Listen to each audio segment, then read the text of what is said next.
Tonight, I want you to consider a possibility you may never have allowed yourself to entertain. Perhaps you did not discover your deepest desire.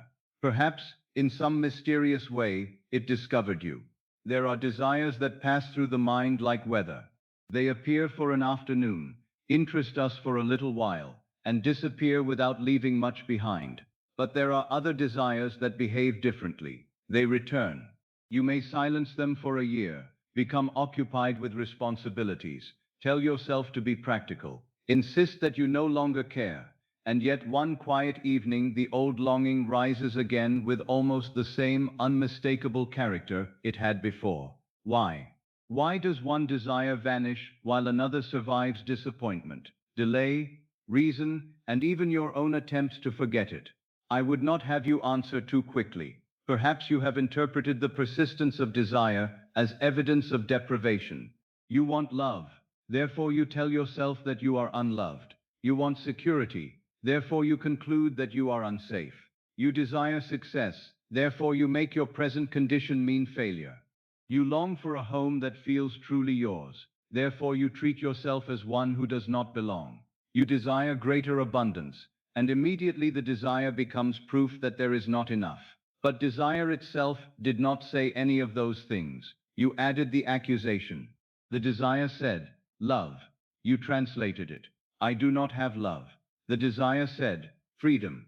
You translated it, I am trapped. The desire said, expression.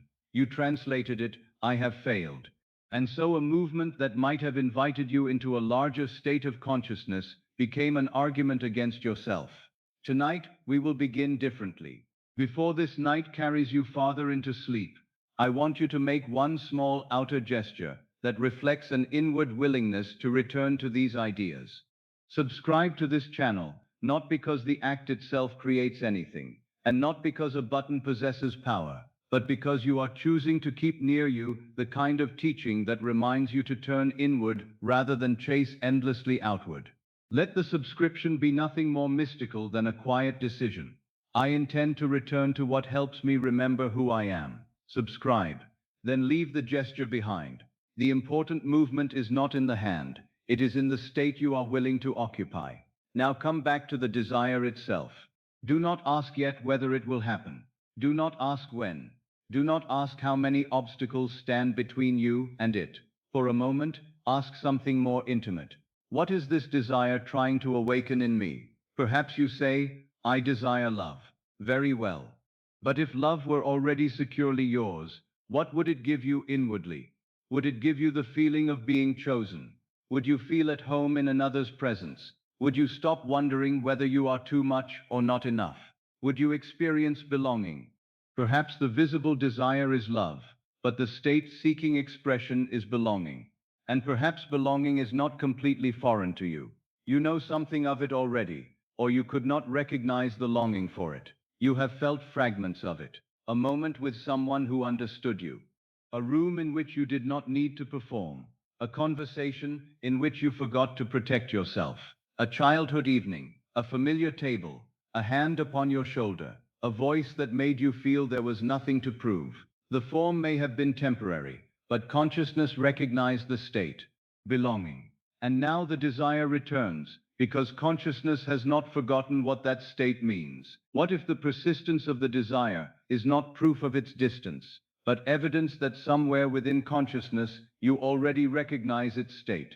Sit with that possibility, not as doctrine, as an experiment in perception.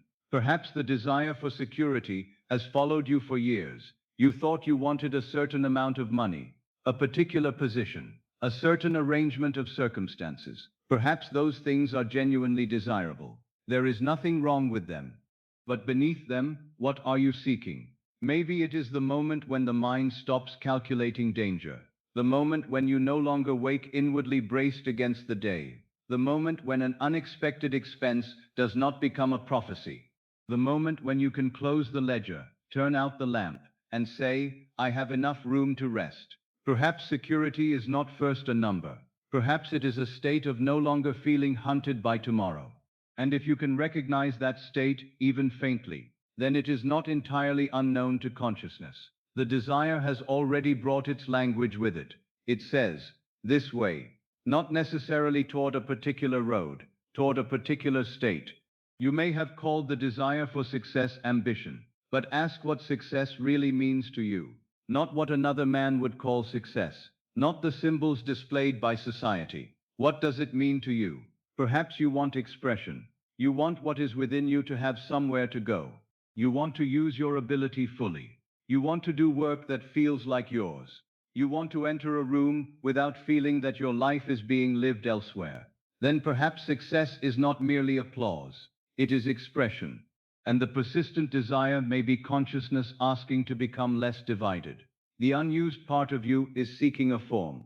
The life you call success may be the visible garment of an inner state that says, I am permitted to express what I am. Do you feel how differently that lands? Instead of, I am unsuccessful because I have not yet reached it, you begin with, there is something in me asking to be expressed. Now desire is not humiliation, it is direction.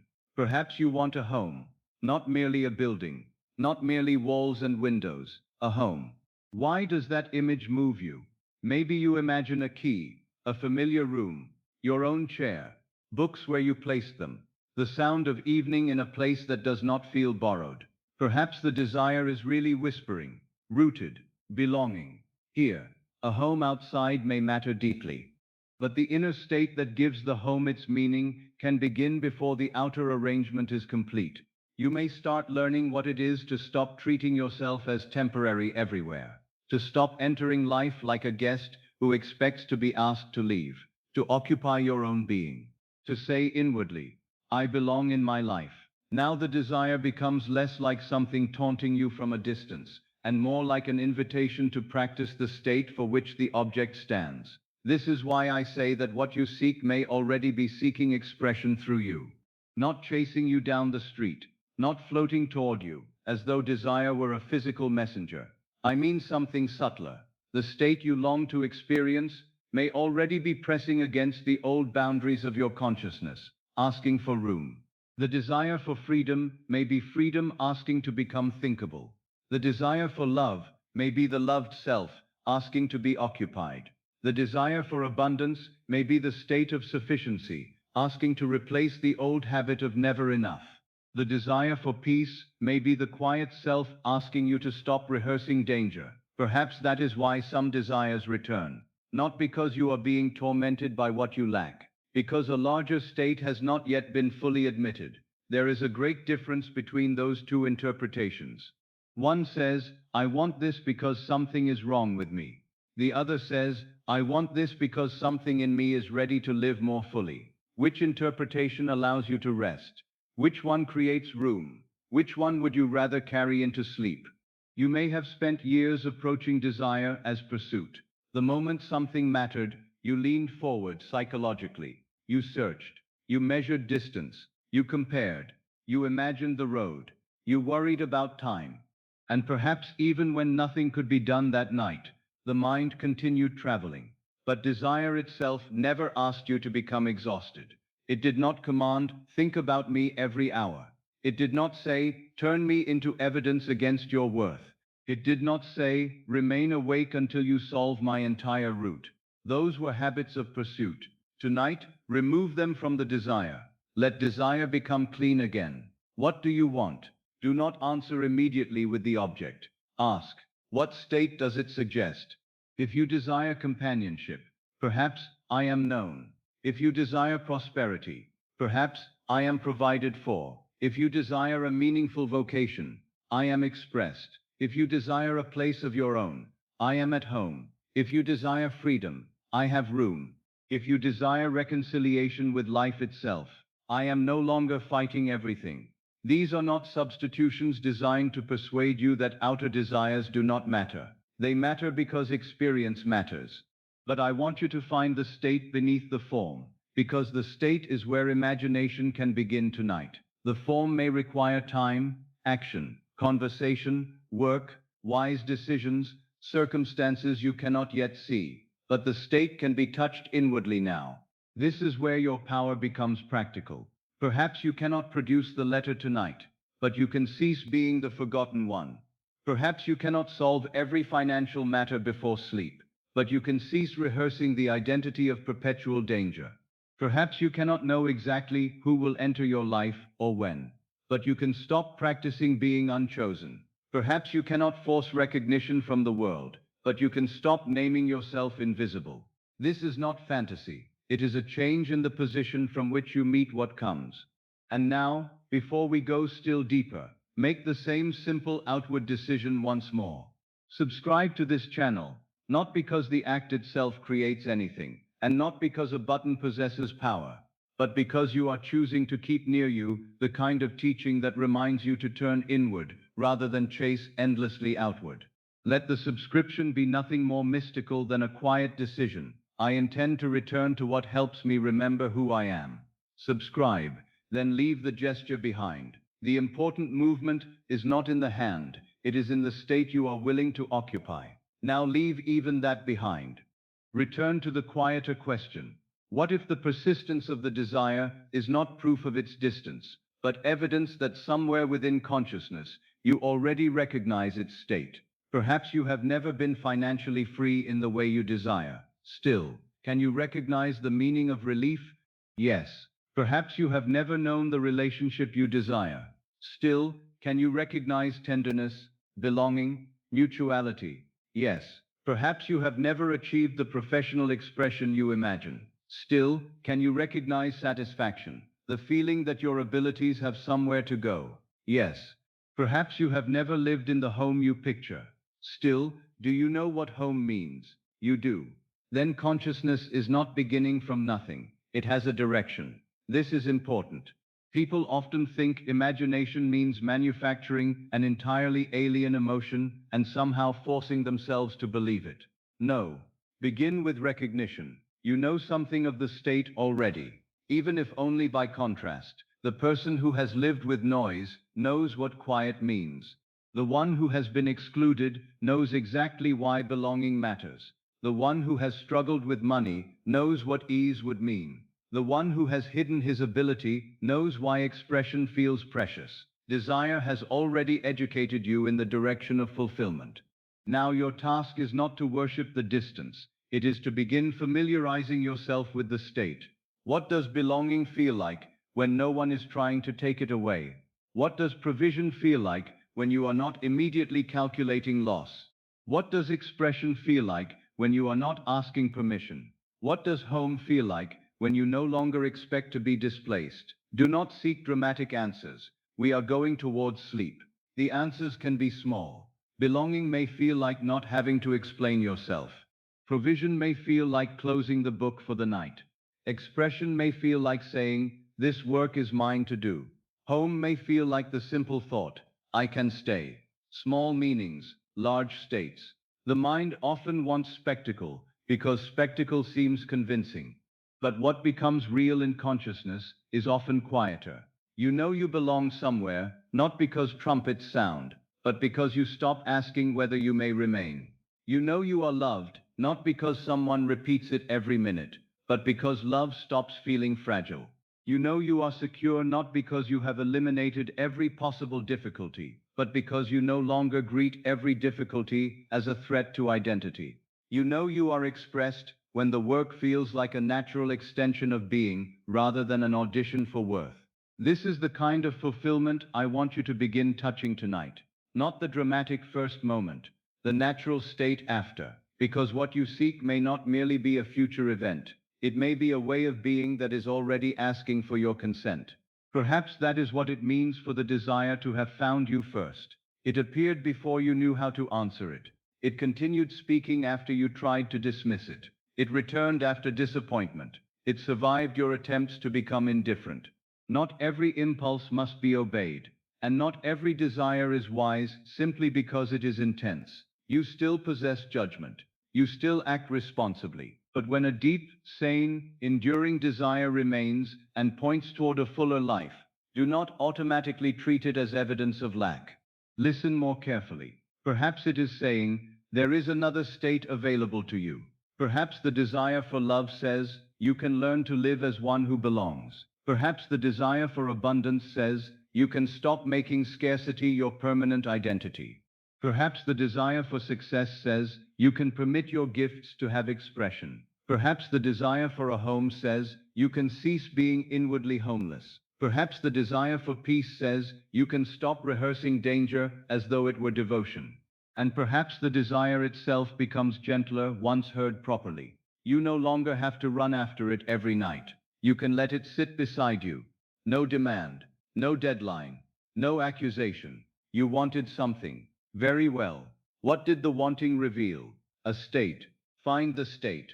Do not chase the object for these next moments. Find the state. Suppose your desire concerns love. Do not bring a particular face before you yet. Only belonging. Suppose it concerns money. Do not bring numbers. Only provided for. Suppose it concerns work. Do not bring an office, a title, applause. Only expressed. Suppose it concerns home. Do not build every room. Only at home. Stay with the essence, belonging, provided for, expressed, at home. Perhaps none of those are yours. Then choose your own. Free, known, respected, settled, useful, chosen, peaceful. What state has the desire been trying to teach you the name of? You do not have to answer perfectly tonight. Perhaps the answer will become clearer later. For now, notice what happens when you stop treating desire as a wound. It becomes quieter. It becomes less desperate. It becomes almost like a compass placed gently in the hand, not dragging you, pointing. This way toward belonging, this way toward freedom, this way toward expression, this way toward peace. And the first movement may not be outward at all. The first movement may be consent. I can begin to know this state. I can stop using the desire to prove that I am deprived. I can let it introduce me to the person I would be if the search were already over. That is enough for tonight. There will be time to go deeper. For now, let one possibility remain with you. Perhaps you did not invent the longing simply to torment yourself with distance. Perhaps consciousness recognized something before your reason knew how to reach it. Perhaps the desire returned because the state still waits to be occupied. What you seek may already be seeking expression through you. Not demanding, not shouting, not chasing, simply asking for room. And tonight, before sleep grows deeper, you can give it a little room. Not the whole future, not the whole road, only enough room to say inwardly, I recognize what this desire is asking me to become familiar with. Then let the object grow quieter. Let the distance grow quieter. Let the question of when grow quieter, and remain for a little while with the state itself, belonging, security, expression, home, freedom, enough. Perhaps the desire feels different already when you stop standing outside it. Perhaps it no longer feels like something calling from the far end of the world. Perhaps it feels nearer, not because anything outside has been forced, because you have finally begun listening to what the desire was saying within. You may have spent years running toward things that were never meant to be chased from the state of absence. This does not mean you should become inactive. It does not mean you should refuse opportunity, neglect responsibility, or sit with folded hands while life presents you with something that requires a decision. I am speaking of another kind of running, psychological running, the inward posture of always being the one who has not yet arrived. There is a great difference between movement and pursuit. A man may write a letter because it is appropriate to write it. Another may write the same letter while inwardly saying, please let this prove that I am wanted. The outward action is identical. The state is not. A woman may present herself for an opportunity with calm readiness. Another may enter the same room, inwardly pleading, please let this make me valuable. Again, the movement of the body may look the same. The consciousness behind it is entirely different. This is the distinction I want you to feel tonight. Action can move your feet without turning your consciousness into a beggar. You can act without kneeling inwardly before the result. You can choose without believing your identity depends upon the answer. You can work without making work a punishment for not yet being enough. You can manage money without calling yourself poor. You can meet people without calling yourself unwanted. You can pursue a vocation without calling yourself incomplete.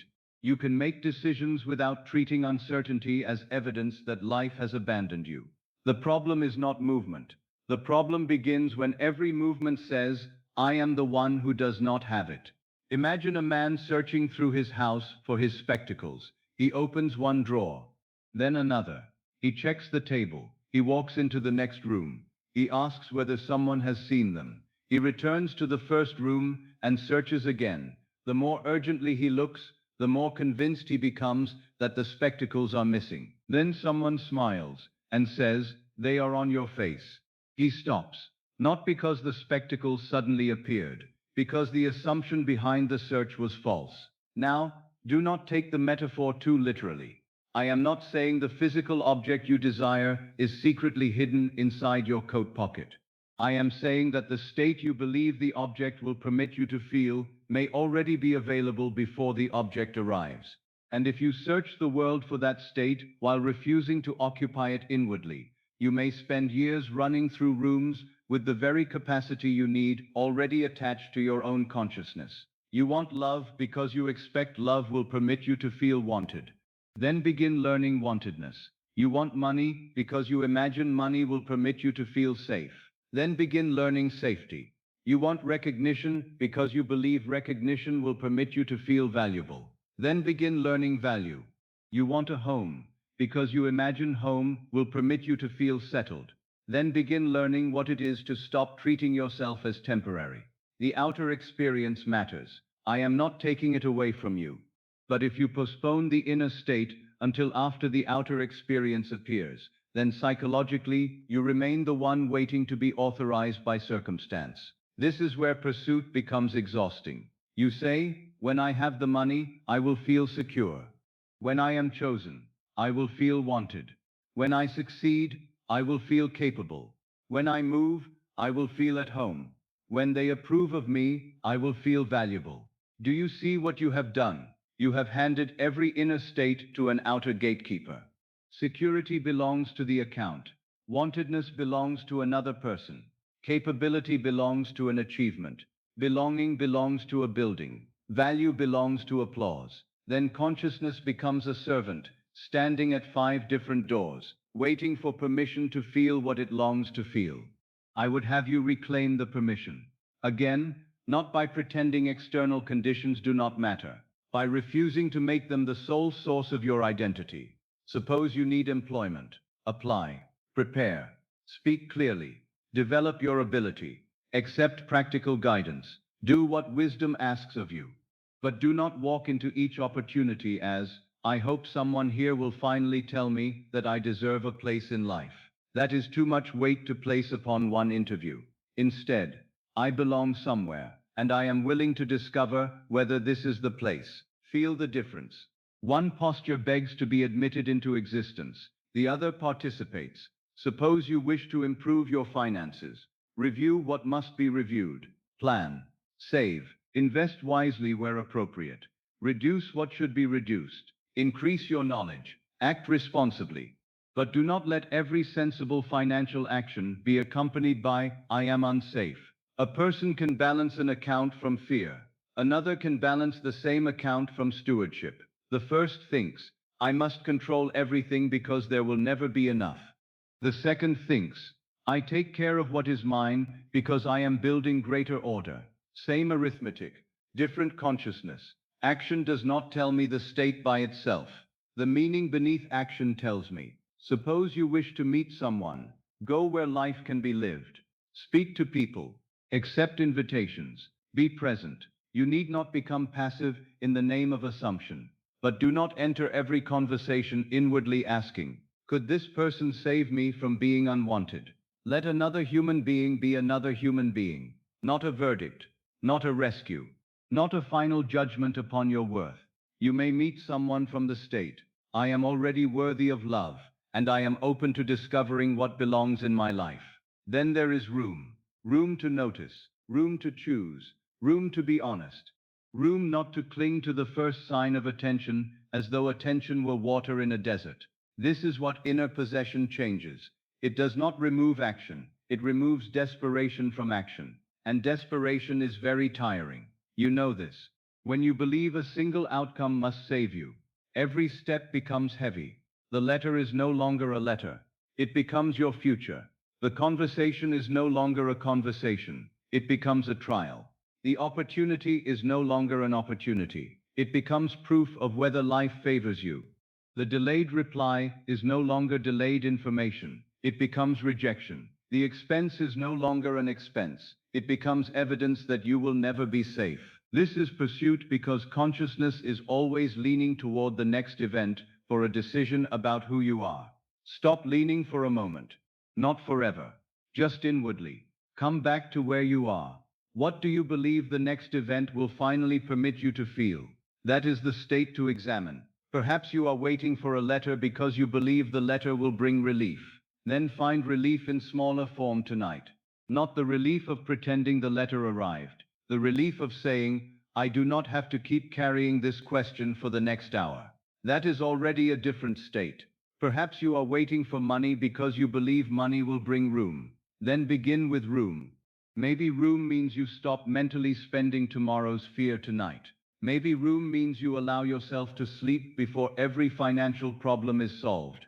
Perhaps you are waiting for love because you believe love will bring softness. Then practice softness toward yourself now. Not self-indulgence, not fantasy, softness. No inner accusations before bed. No rehearsing why you are difficult to love.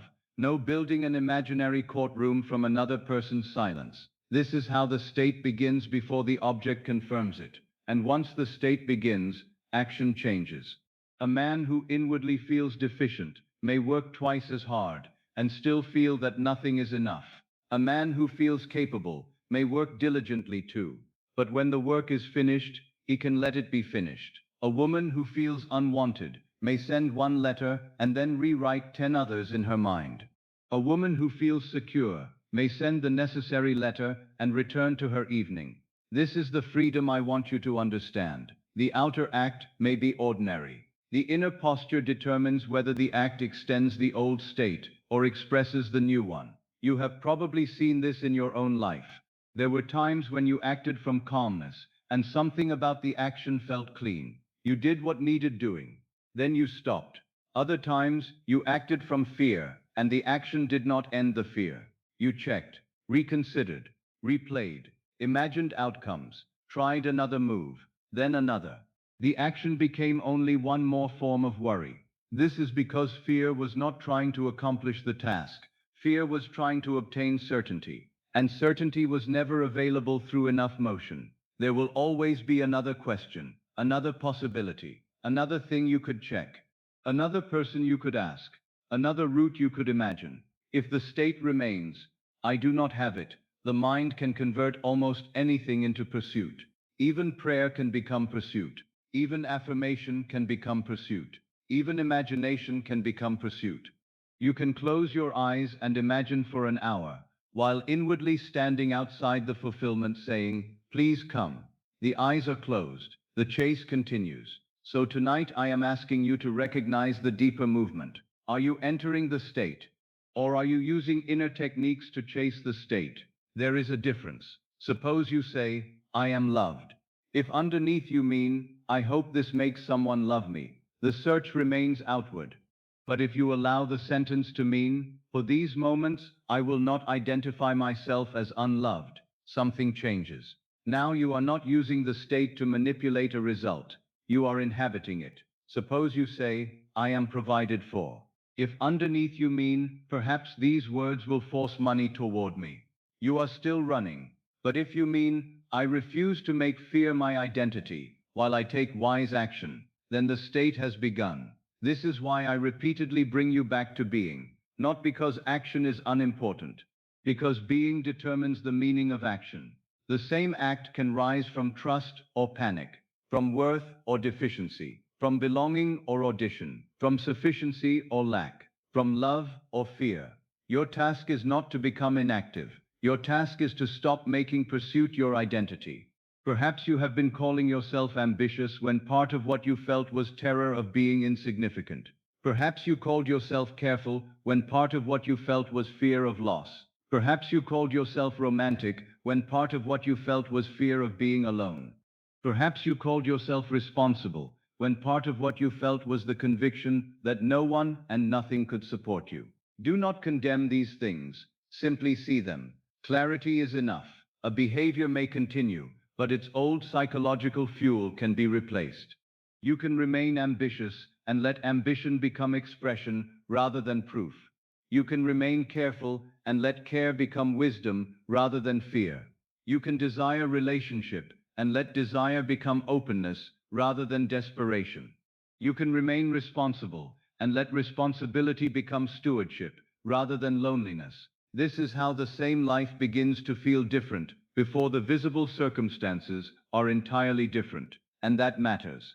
Because if your fulfillment depends upon every external condition changing first, you remain imprisoned by sequence. First this must happen. Then I may feel that. First they must choose me. Then I may feel wanted.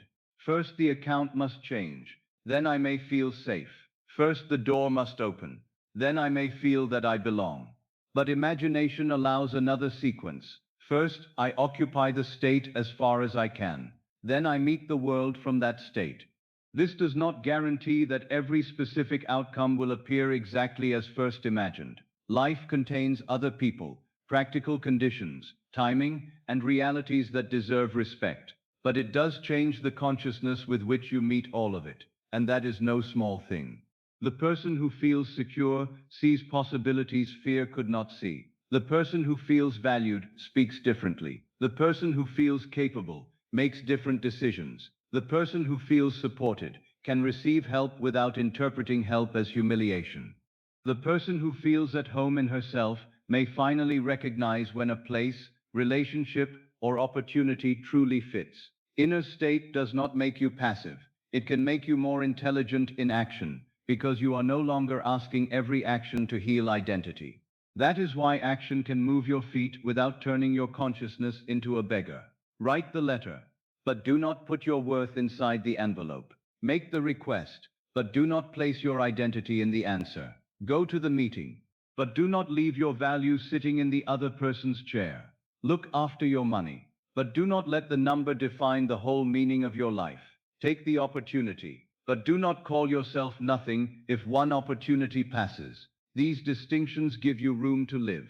And room is part of what you have been seeking. Perhaps the spectacles metaphor remains useful. The man searched because he assumed absence. The moment he discovered the spectacles were already upon his face, the entire quality of his movement changed. He no longer rushed from room to room. Now, again, your outer desire may still have a road to travel, but the state associated with it need not remain entirely absent until the road is complete. If the desire is love, you can stop introducing yourself inwardly as rejected. If the desire is abundance, you can stop introducing yourself as permanently deprived. If the desire is success, you can stop introducing yourself as someone whose value begins after recognition. If the desire is home, you can stop living inwardly as a temporary guest everywhere. Then when action comes, it comes from another place. You may still send the letter, but the sentence beneath it is different. Not, this letter must rescue me. Perhaps, this is the natural next step. You may still ask for the opportunity. Not, this must prove that I matter. Perhaps, I am willing to be seen. You may still make a financial decision. Not, I am doomed unless I control everything. Perhaps, I am capable of creating greater order. You may still meet someone new. Not, please choose me. Perhaps, I am curious what is here. Feel how much quieter that is. Curiosity instead of desperation. Participation instead of pleading. Movement instead of pursuit. This is the state from which a person can sleep. Because psychological pursuit does not like sleep. Pursuit says, one more thought, one more calculation, one more imagined conversation, one more plan, one more check. It believes that if it stops, the desire will move farther away. But perhaps stopping the chase is what allows you to discover what the chase was obscuring. You were not only seeking an object, you were seeking the end of seeking. Think about that. What do you imagine will happen when the desire is finally fulfilled? Perhaps the greatest change is that you will stop asking about it. The person loved securely does not spend every hour asking when love will arrive. The person settled in a home does not spend every evening wondering whether she will ever have a home. The person financially ordered does not make every thought a conversation with scarcity. The person expressed in work is not constantly asking whether there is any place for his ability. The search itself ends. Then perhaps one powerful way to begin entering fulfillment is to stop rehearsing the search, not stop responsible action. Stop rehearsing search as identity. Tonight, perhaps you can say, I can act tomorrow without being a seeker tonight. That is a beautiful sentence. I can act tomorrow without being a seeker tonight. Tomorrow may have letters, appointments, work, decisions, numbers, conversations, roads, but tonight does not need to contain all of them in advance. You can rest before the bridge is complete. You can have an inner life that is not constantly running toward its own future. Perhaps your desire still waits outside in form. Very well. But the state can sit beside you now. Belonging, room, security, expression, peace. Enough. Do not ask them to prove themselves. Just notice that they can be experienced in degrees. You can feel 1 degree more secure without possessing every answer. 1 degree more wanted without receiving another person's declaration. 1 degree more at home without changing address tonight. 1 degree more capable without accomplishing the final goal tonight. 1 degree more provided for simply by refusing to spend the night inside catastrophe. This is how you stop waiting for the world to hand you the first permission. You begin where you are, and from there, action becomes cleaner, perhaps even more effective. But effectiveness is not the point tonight. The point is freedom from inward begging. You are not a beggar because you desire something. Desire is natural. You become a beggar only when you believe what you seek outside has the right to tell you whether you are whole. Take that right back, not arrogantly, quietly. The person may say yes or no. The letter may arrive today or later. The opportunity may be right or wrong. The road may unfold one way or another. But consciousness does not need to kneel before every event asking, who am I now? You can answer before the event. I am supported. I am capable. I am worthy of love. I belong in my own life. I can meet what comes. Then write the letter. Then make the decision. Then take the step. That is movement without pursuit, action without begging, participation without self-abandonment. And perhaps you will discover that the thing you were running toward was carrying, in your imagination, a feeling you could have begun practicing much earlier. Like the man searching room after room, while the spectacles rested upon his face, you may smile one day at how far you traveled, looking for permission to feel something consciousness could begin granting now. Not the object, the permission. That is the distinction. The object may have its season. The state is available as a beginning. So for tonight, stop running inwardly. You do not have to stop living. You do not have to stop desiring. You do not have to stop acting. Only stop introducing yourself as the one forever outside the door. You can take the next step without carrying the sentence, I am the one who does not have it.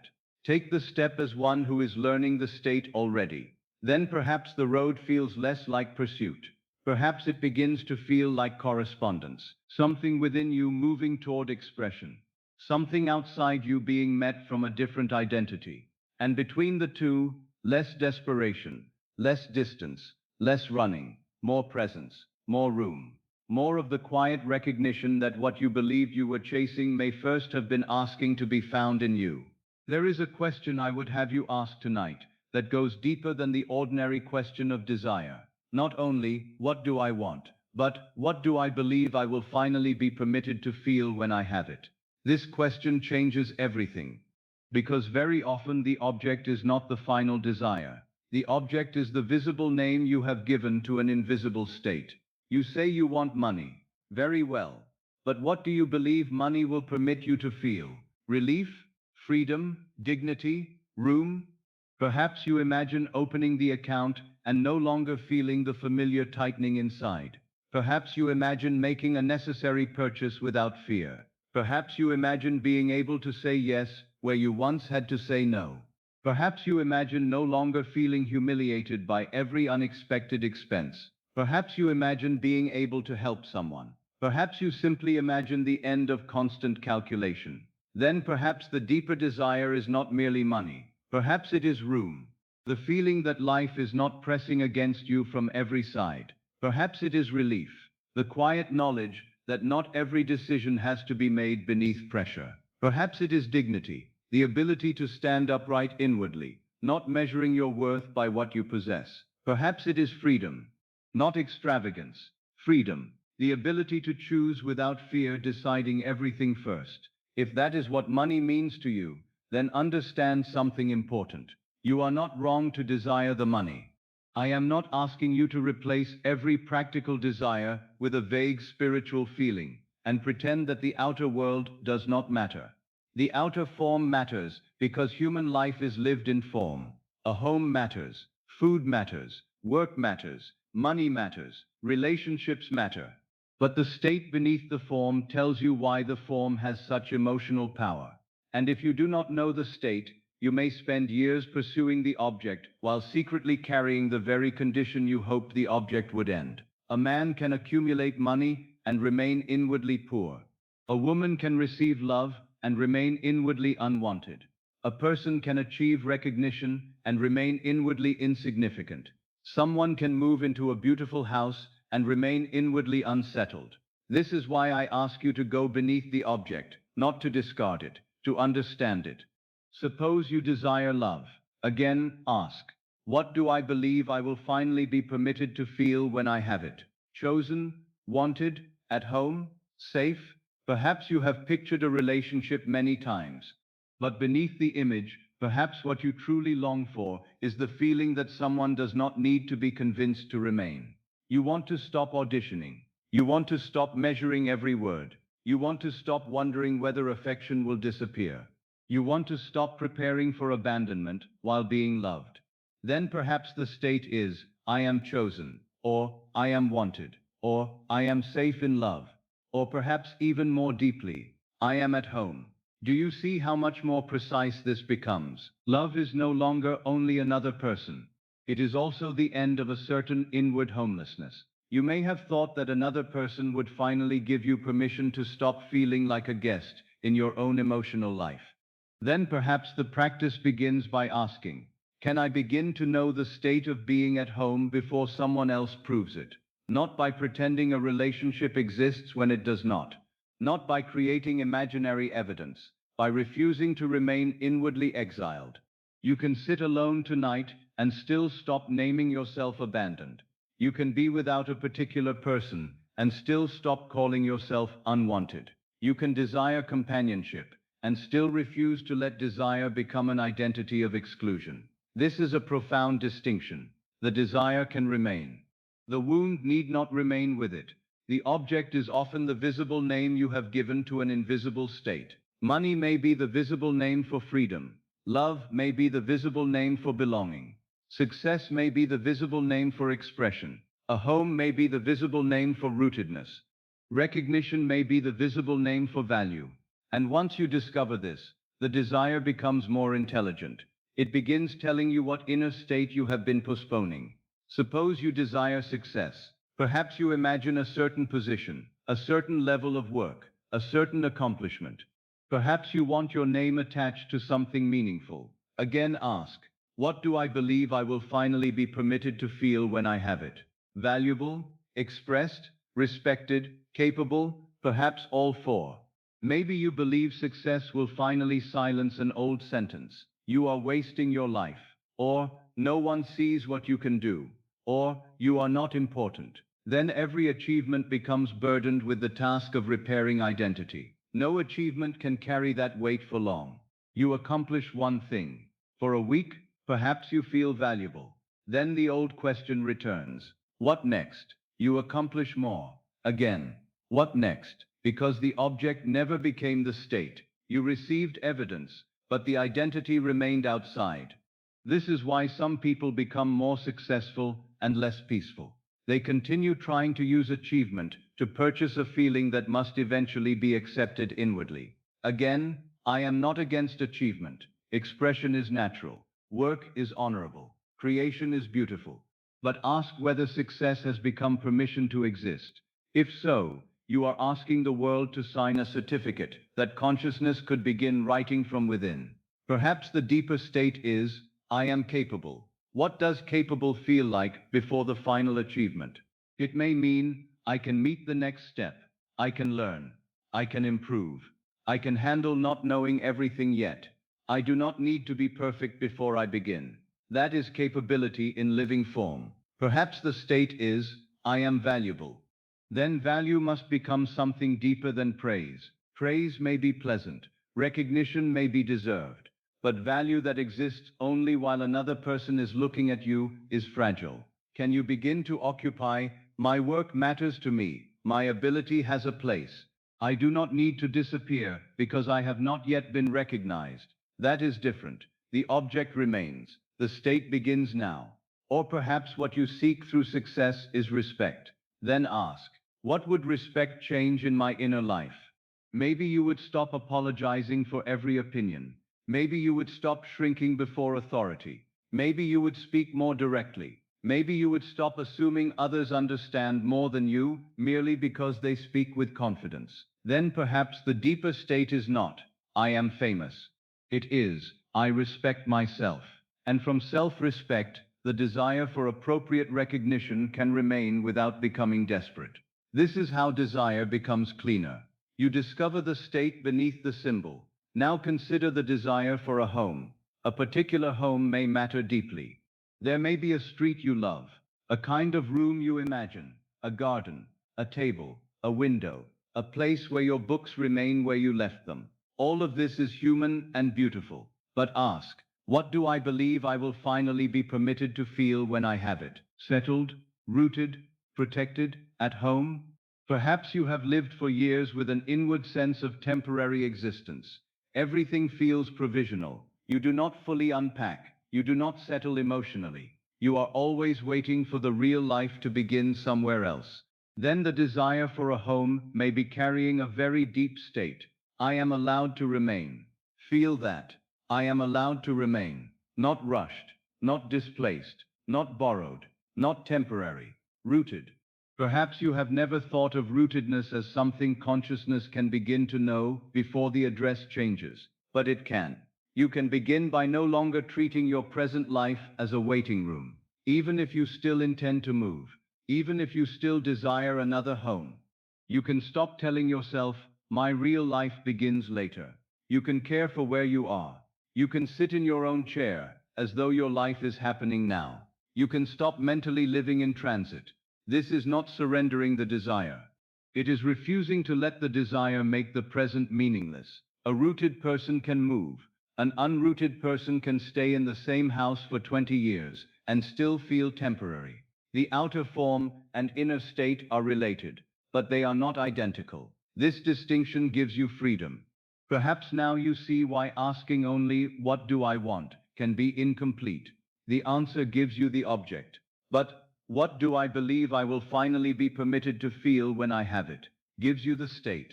And the state is where imagination becomes powerful. Suppose the answer is relief. Then begin with relief, not as a command, as an inquiry. What would relief feel like for 5 minutes tonight?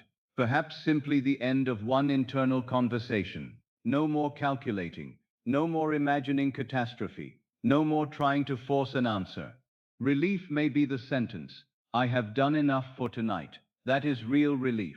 Perhaps freedom is the state. What would freedom mean tonight? Maybe not a journey, not wealth, not some grand change. Maybe freedom means I do not need to obey every fearful thought. That is a beginning.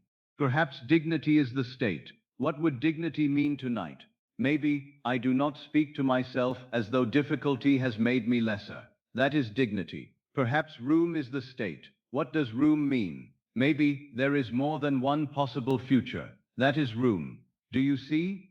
The invisible state can be entered in small, truthful ways before the visible form arrives. This is where many people make the work too dramatic. They believe they must instantly feel the complete emotional reality of having everything they desire. Then they strain. They try to manufacture a magnificent feeling, but a state can begin through a slight shift. one less argument, one less accusation, one new permission. You desire love. Perhaps the state is chosen. Can you stop rejecting yourself for 1 hour? That is movement toward chosen. You desire safety. Can you stop forecasting danger for one evening? That is movement toward safety. You desire abundance. Can you stop treating every thought of money as an emergency for tonight? That is movement toward sufficiency. You desire success. Can you stop calling yourself behind? That is movement toward capability and expression. Small shifts. But they are not small in consciousness. They change the point from which you imagine. There is another question I want you to ask. Suppose the desire appeared tomorrow exactly as you want it. What would you stop doing? This is often even more revealing than asking what you would begin doing. If you had the money, perhaps you would stop checking every calculation in fear. If you had secure love, perhaps you would stop analyzing every silence. If you had success, perhaps you would stop apologizing for your ambition. If you had the home, perhaps you would stop feeling temporary. If you had the recognition, perhaps you would stop asking whether you have anything worth giving. Then perhaps the state is hidden inside the ending of the old behavior. What would stop? That question can uncover the real desire. Maybe you do not want money merely because of what it buys. You want the end of humiliation. Maybe you do not want love merely because of companionship. You want the end of audition. Maybe you do not want success merely because of status. You want the end of self-doubt. Maybe you do not want a home merely because of property. You want the end of inward displacement. Then let the desire reveal its deeper name. Not lack, state, relief, freedom, dignity, room, chosen, wanted, at home, safe, valuable, expressed, respected, capable, settled, rooted, protected. These are not words to repeat mechanically. They are clues. Each one points toward the psychological life you imagine will exist after fulfillment. And this is where I would have you be very honest. Sometimes the object you seek is carrying a state that the object itself cannot fully provide. Suppose you desire wealth because you want dignity. If you continue despising yourself while seeking wealth, then even more money may not give the dignity you imagined. Suppose you desire love because you want to feel worthy. If you enter love still convinced of unworthiness, every affectionate act may be mistrusted. Suppose you desire success because you want peace. If success is pursued through constant fear of failure, the achievement may arrive while peace remains absent. This is why the state cannot be postponed entirely. You must begin becoming familiar with it now, not completely, not perfectly, but enough that the object is no longer asked to perform a miracle upon your identity. Let money be money. Let love be love. Let success be success. Let home be home. And let consciousness begin giving itself relief, worth, belonging, capability, and rootedness. Then the outer desire can become an expression, rather than a rescue. This is a much healthier relationship with desire. You are no longer saying, "Come and save me from myself." You are saying, "This outer form corresponds to a state I am learning to occupy." The difference is enormous. Suppose you desire greater financial abundance. You can still take practical action. You can work, negotiate, plan, save, learn, take opportunities wisely. But now, perhaps the state beneath the action is, "I am creating room," not, "I am escaping disaster." You may perform many of the same actions, yet one consciousness is hunted, the other is building. Suppose you desire love. You can meet people, speak, be open, make choices, leave relationships that are not healthy, receive those that are. But the state beneath action is, "I am someone who belongs in love," not, "I hope someone proves I am worthy." Again, similar outer movement, entirely different inner life. Suppose you desire success. You can study, work, improve, present your work, take risks, accept correction. But inwardly, "I am expressing what is mine to express," not, "I am trying to become someone." This is the kind of state that can sleep, because rescue cannot sleep. Rescue keeps watching. Rescue waits for the sound at the door. Rescue checks the post. Rescue calculates. Rescue rehearses. Expression can rest. Belonging can rest. Capability can rest. Dignity can rest. Room can rest. This is why the question matters, especially at night. What do you believe you will finally be permitted to feel when you have it? Perhaps tonight, for the first time, permit yourself a small portion of that state before the evidence arrives. If you believe love will give you rest, let yourself rest. If you believe money will give you room, give the mind room. If you believe success will give you dignity, stop insulting yourself before sleep. If you believe home will give you rootedness, stop treating tonight as somewhere you do not belong. This is not pretending. It is refusing unnecessary delay. Why must every desired feeling wait at the end of the road? Some may be tasted now, perhaps faintly, but truly. And the more familiar the state becomes, the less desperate the object feels. Desire remains, but the panic drains out. You can want something without being imprisoned by wanting. You can move towards something without introducing yourself as incomplete.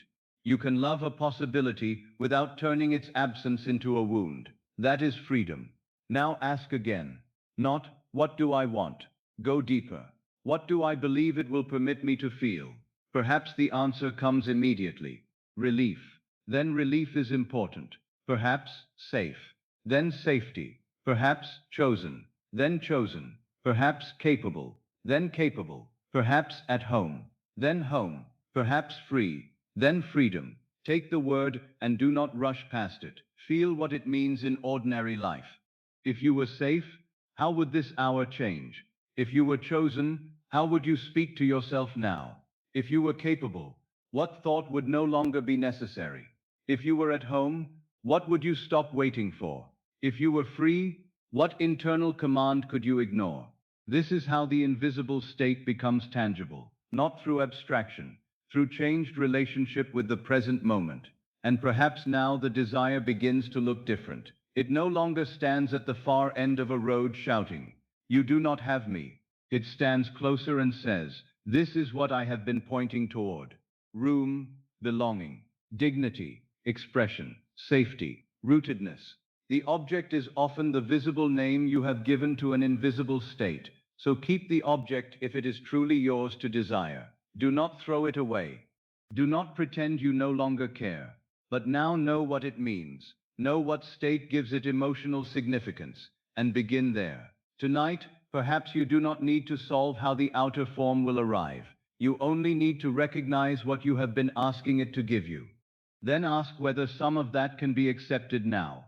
A little relief, a little room, a little belonging, a little dignity, a little safety. Enough to soften the search, enough to change the position from which you sleep, enough to remind you that desire is not merely an object in the distance.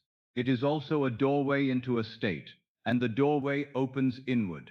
There is one burden I would have you put down tonight, because it has made desire heavier than it ever needed to be. The burden is this: if I do not yet have what I want, there must be something wrong with me.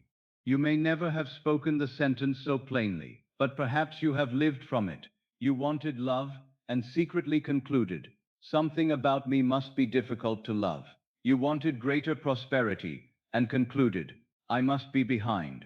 You wanted recognition, and concluded, I must not be valuable enough.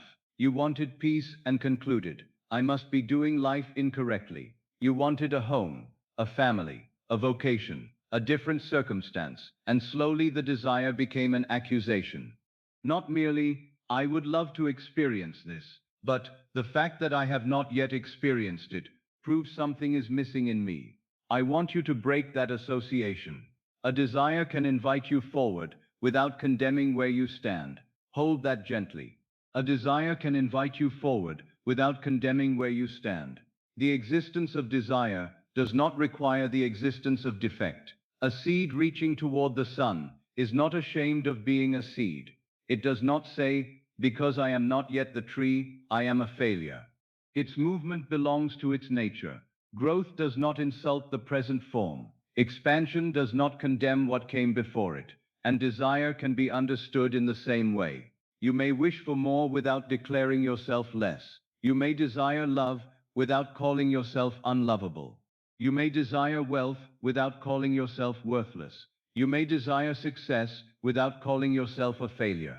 You may desire a new beginning without deciding that your entire past was a mistake. This distinction alone can bring tremendous peace, because many people do not merely carry desire, they carry desire plus self-judgment.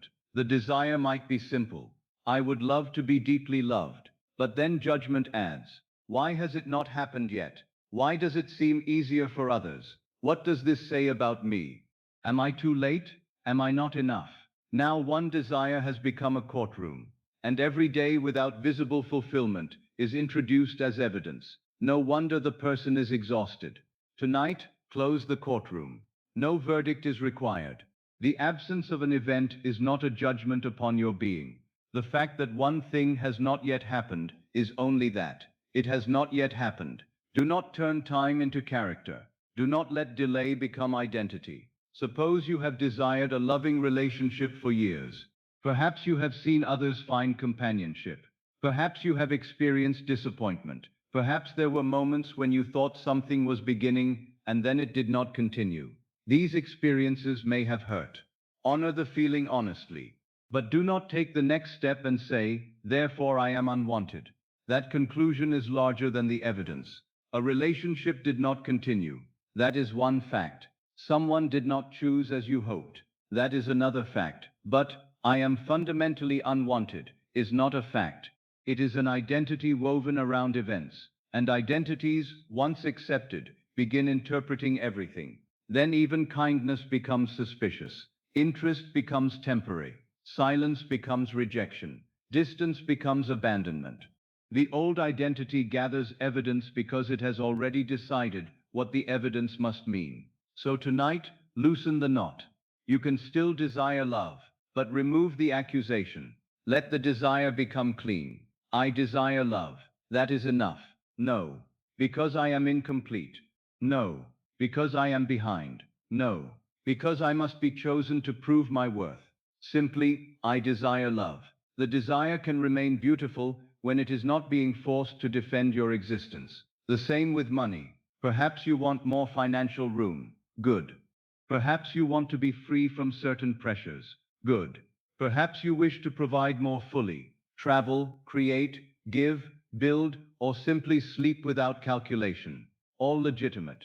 But be careful when the desire becomes, I do not have enough, therefore I am less than. A number can describe a financial condition. It cannot measure being. An account can require attention. It cannot pronounce upon your dignity. You can make wiser decisions without insulting yourself. You can improve your circumstances without making the present circumstance a source of shame. This is important because shame is not required for change. Many people have been taught that dissatisfaction must become self-rejection before movement will happen. They believe, if I become comfortable with myself now, I will lose ambition. No. There is a vast difference between self-acceptance and stagnation. You can stand peacefully in one place and still walk toward another. You do not have to hate the first room to enter the second. Perhaps you are living in a small room and desire a larger one. You can care for the room you have.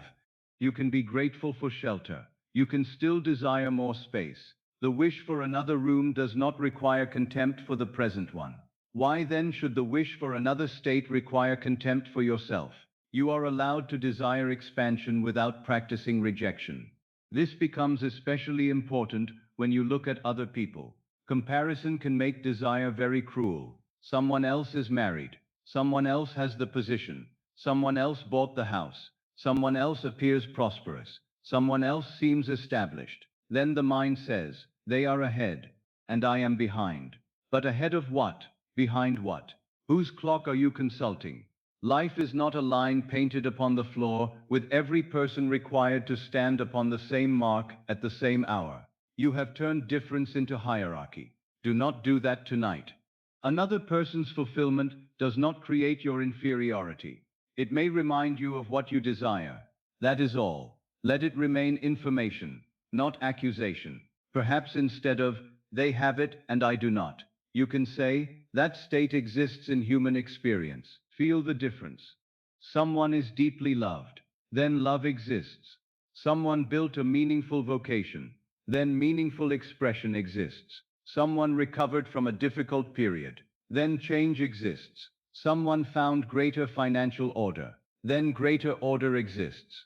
Let the evidence of others widen possibility, instead of narrowing your worth. You do not need to become them. You do not need their timing. You only need to stop using their life to prosecute yours. A desire can invite you forward without condemning where you stand. Perhaps the accusation has been more subtle. You say, if I were more disciplined, I would already have it. If I were more spiritual, it would already be here. If I had believed correctly, I would not still be waiting. Be careful. You can turn inner work into another instrument of punishment. You can begin measuring every circumstance against your supposed ability to imagine correctly. Then a delay becomes spiritual failure. A difficult emotion becomes proof that you ruined the process. An ordinary human day becomes evidence that you are not sufficiently aligned. This is not freedom. It is another form of bondage. I would rather have you understand that imagination is not a whip. Assumption is not a test of moral worth. Desire is not a report card. You are learning how to relate to consciousness. Learning includes movement, sometimes clarity, sometimes confusion, sometimes strength, sometimes old patterns. Nothing is gained by turning each fluctuation into self-condemnation. You do not need to repair yourself before you are permitted to imagine a different state. You can imagine from where you are, tired, uncertain, hopeful, even doubtful. You do not have to become perfect enough to begin. Perhaps one of the deepest old assumptions is, I must become worthy of receiving. Then every desire becomes a project of self-improvement. Before love, I must become more attractive. Before success, I must become more impressive. Before prosperity, I must become more deserving. Before peace, I must finally fix all my flaws. And the destination moves continually, because the one who believes worth must be earned can always find one more thing to improve, one more defect, one more unfinished task, one more reason permission must wait. Tonight, question the premise. What if worth is not the prize at the end of self-correction? What if you can grow because you are worthy of expression, rather than grow in order to become worthy? That is a completely different life. You may still learn, still improve, still apologize when necessary, still develop your abilities, still care for your body, still organize your affairs, still mature. But none of those actions must carry the sentence, only after this will I deserve good. Imagine learning from love rather than earning love through learning. Imagine changing from dignity rather than trying to purchase dignity with change. Imagine building from enoughness rather than trying to arrive at enoughness through building. This is the reversal, and it is very gentle. Perhaps you desire better health. You may need proper care, rest, medical attention, changes in habit, support. All of that can be wise, but do not make the condition mean. My body has betrayed me, therefore I am broken. You can care for what needs care without condemning your entire being. You can desire improvement and still relate to yourself with kindness. The desire for greater health does not need to become hatred of the present body. A desire can invite you forward without condemning where you stand.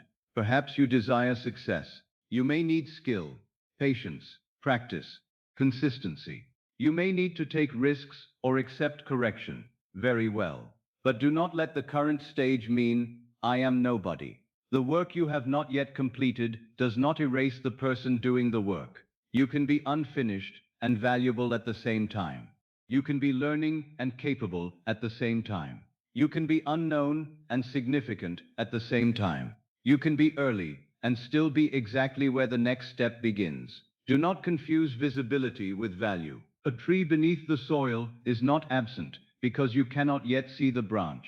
And you do not need to pretend the branch is visible. Simply stop calling the unseen seed worthless. The desire for expression may be evidence that something in you wishes to be expressed. Let that be enough tonight. Perhaps you desire a home. Maybe you are not living where you want to live. Maybe your current arrangement feels temporary. Maybe you long for privacy, beauty, space, stability. Honor that. But do not say, my life has not begun because I am not there yet. You are already living. This night is part of your life. This room is part of your life, even if it is temporary. Do not exile yourself from the present while waiting for a future address. You can dream of another home without becoming homeless in consciousness. You can say, I am moving toward a deeper sense of home, and I do not need to despise where I rest tonight. That is sane. That is peaceful. That is strong. Perhaps you desire recognition. You want your work seen.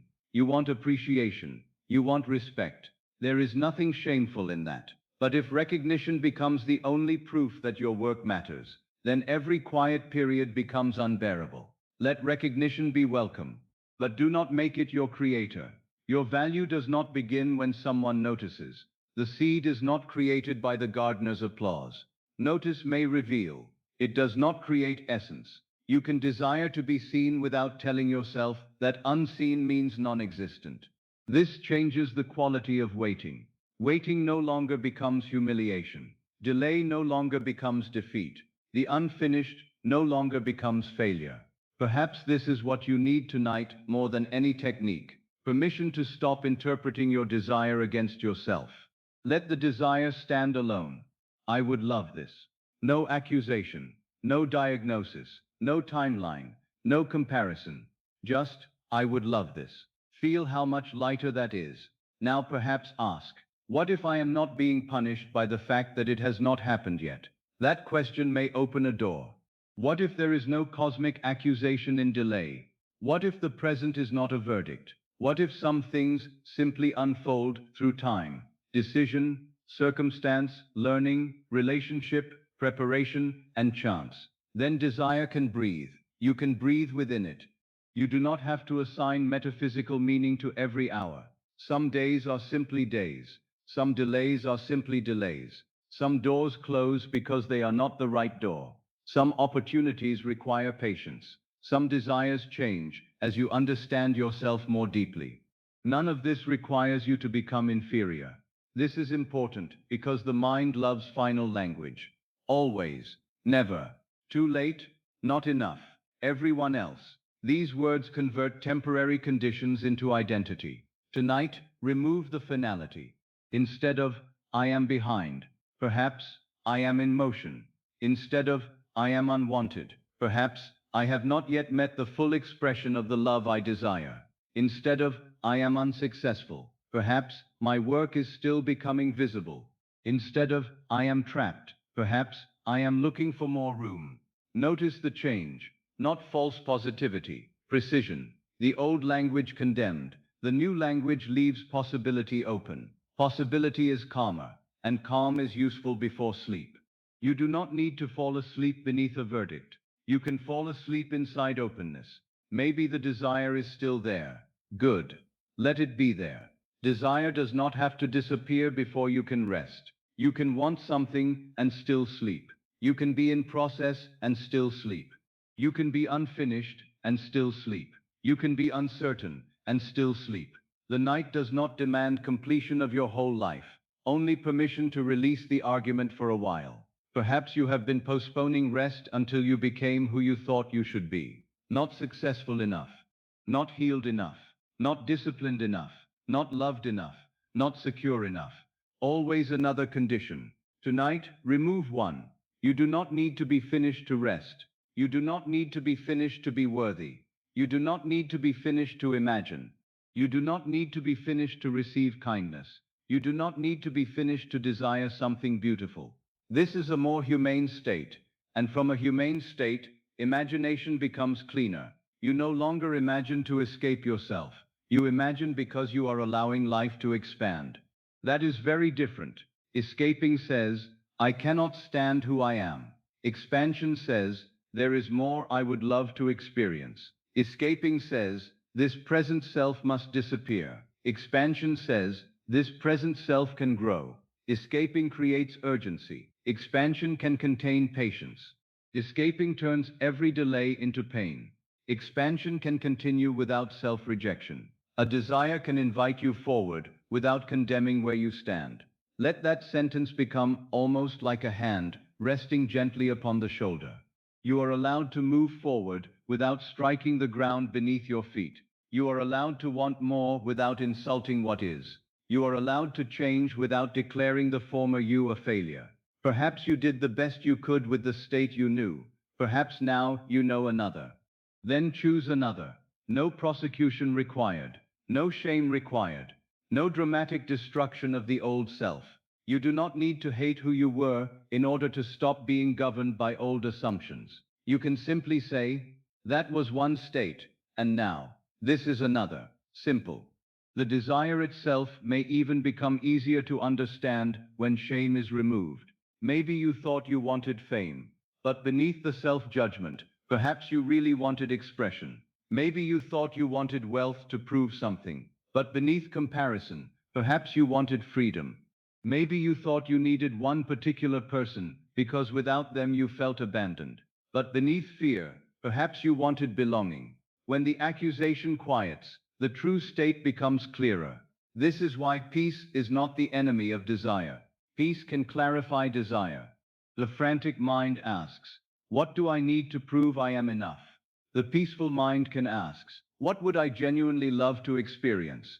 Those are different questions. One builds life as compensation. The other builds life as expression.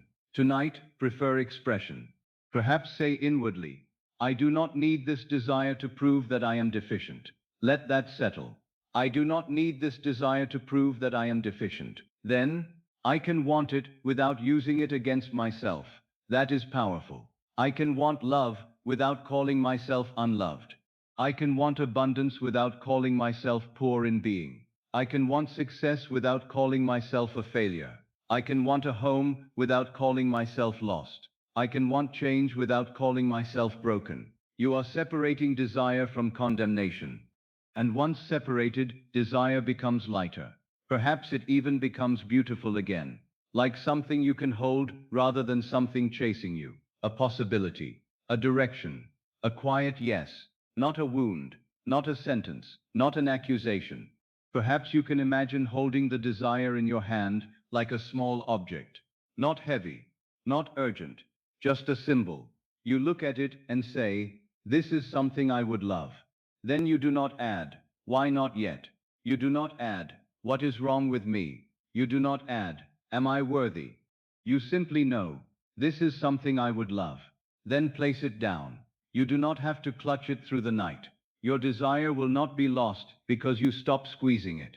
You can allow it to exist without vigilance. You can allow yourself to exist without judgment. Both may rest in the same room, desire and worth, not one waiting for the other. Perhaps that is the shift tonight. You stop saying, when I receive it, then I will know I was enough, and begin. I am enough to desire, enough to grow, enough to receive, enough to rest before the outcome is visible. Not perfect, enough, not finished, enough, not proven, enough. This word can be deeply healing to the mind that has turned every desire into a test. Enough. You are enough to begin. Enough to imagine. Enough to take the next step. Enough to make mistakes. Enough to change.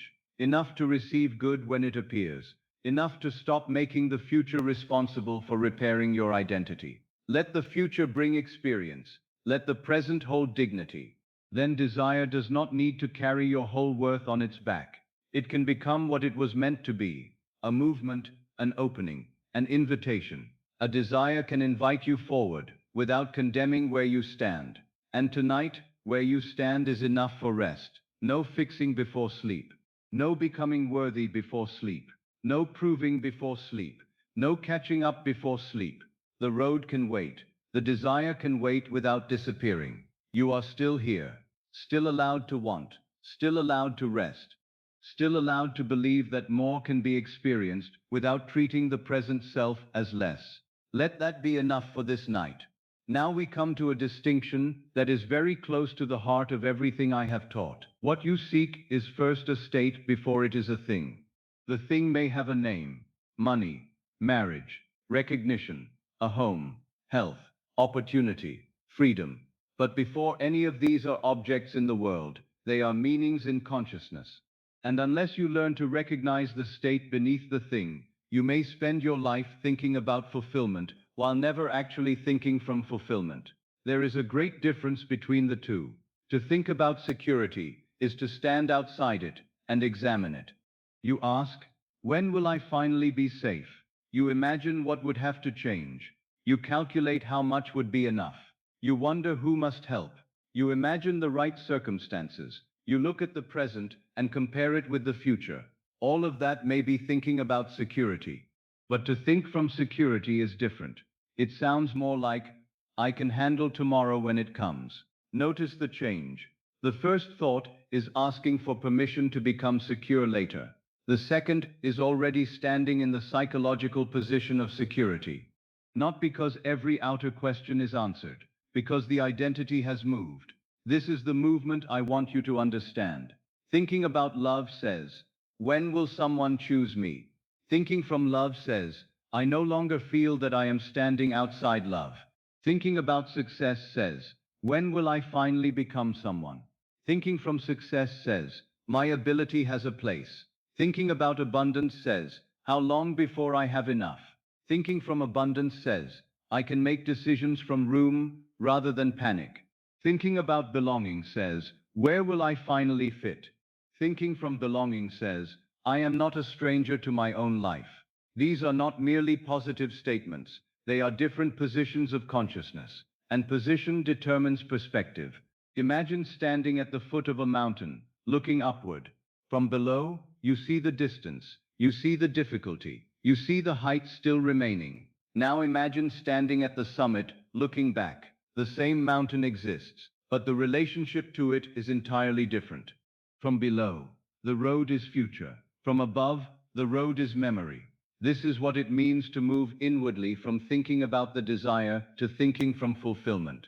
You are no longer asking, what must happen before I can be there?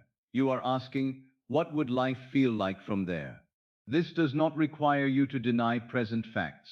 Suppose there is still a financial issue that needs attention. You can know that. You can act upon it. But inwardly, instead of becoming the person who is always endangered by money, you begin inhabiting. I am learning to meet money from order. That is a state. Or perhaps, I am provided for. A state. The outer fact may still require a practical response, but consciousness no longer introduces itself as helpless. This is the difference. You cannot inhabit fulfillment while continually introducing yourself as the one who is waiting for it. That sentence matters. You cannot inhabit fulfillment while continually introducing yourself as the one who is waiting for it. If every inward conversation begins, when? Then waiting is your state. If every image begins with distance, distance is your state. If every prayer is secretly, please let me become worthy, unworthiness remains beneath the prayer. If every affirmation is spoken from, I hope this changes something, hope may still be standing outside possession. You must become aware not merely of what you say, but of where you are speaking from. The same sentence can come from two completely different states. Take, everything will be all right. One person says it anxiously, meaning, I am afraid it may not be.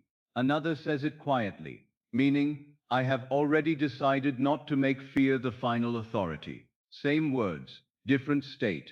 Take, I am loved. One person repeats it while inwardly waiting for another person to prove it. Another rests in it as an identity. Same words, different state. Take, I am successful. One person says it while measuring every visible result. Another means, I belong in the expression of my abilities. Again, same words, different state. This is why language alone is never the deepest thing. State gives language its meaning. And so tonight, instead of asking only, what do I want? Ask, from what state am I currently thinking about it? Are you thinking from the one who has? Or from the one who hopes? From the one who belongs? Or from the one who waits outside? From the one who is supported? Or from the one who is begging life to prove support? From the one who is secure? Or from the one trying to manufacture security through control? This is not a question to judge yourself with. It is a question to locate yourself. That is all. If you discover that you have been thinking from waiting, good. Now you know where you are. If you discover that you have been thinking from fear, Good. Now you know where you are. Location gives you choice. A traveler cannot choose another road if he refuses to admit which road he is on.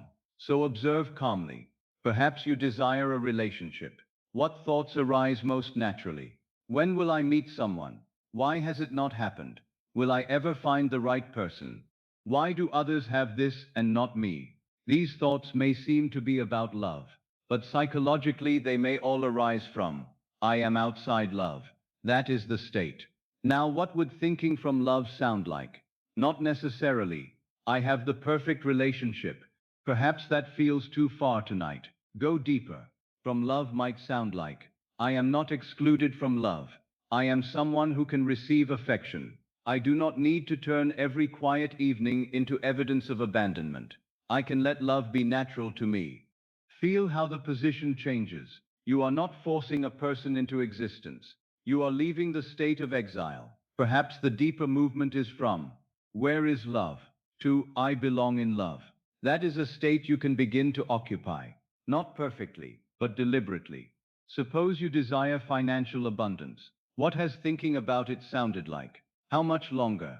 What if there is not enough? What if something happens? How can I get ahead?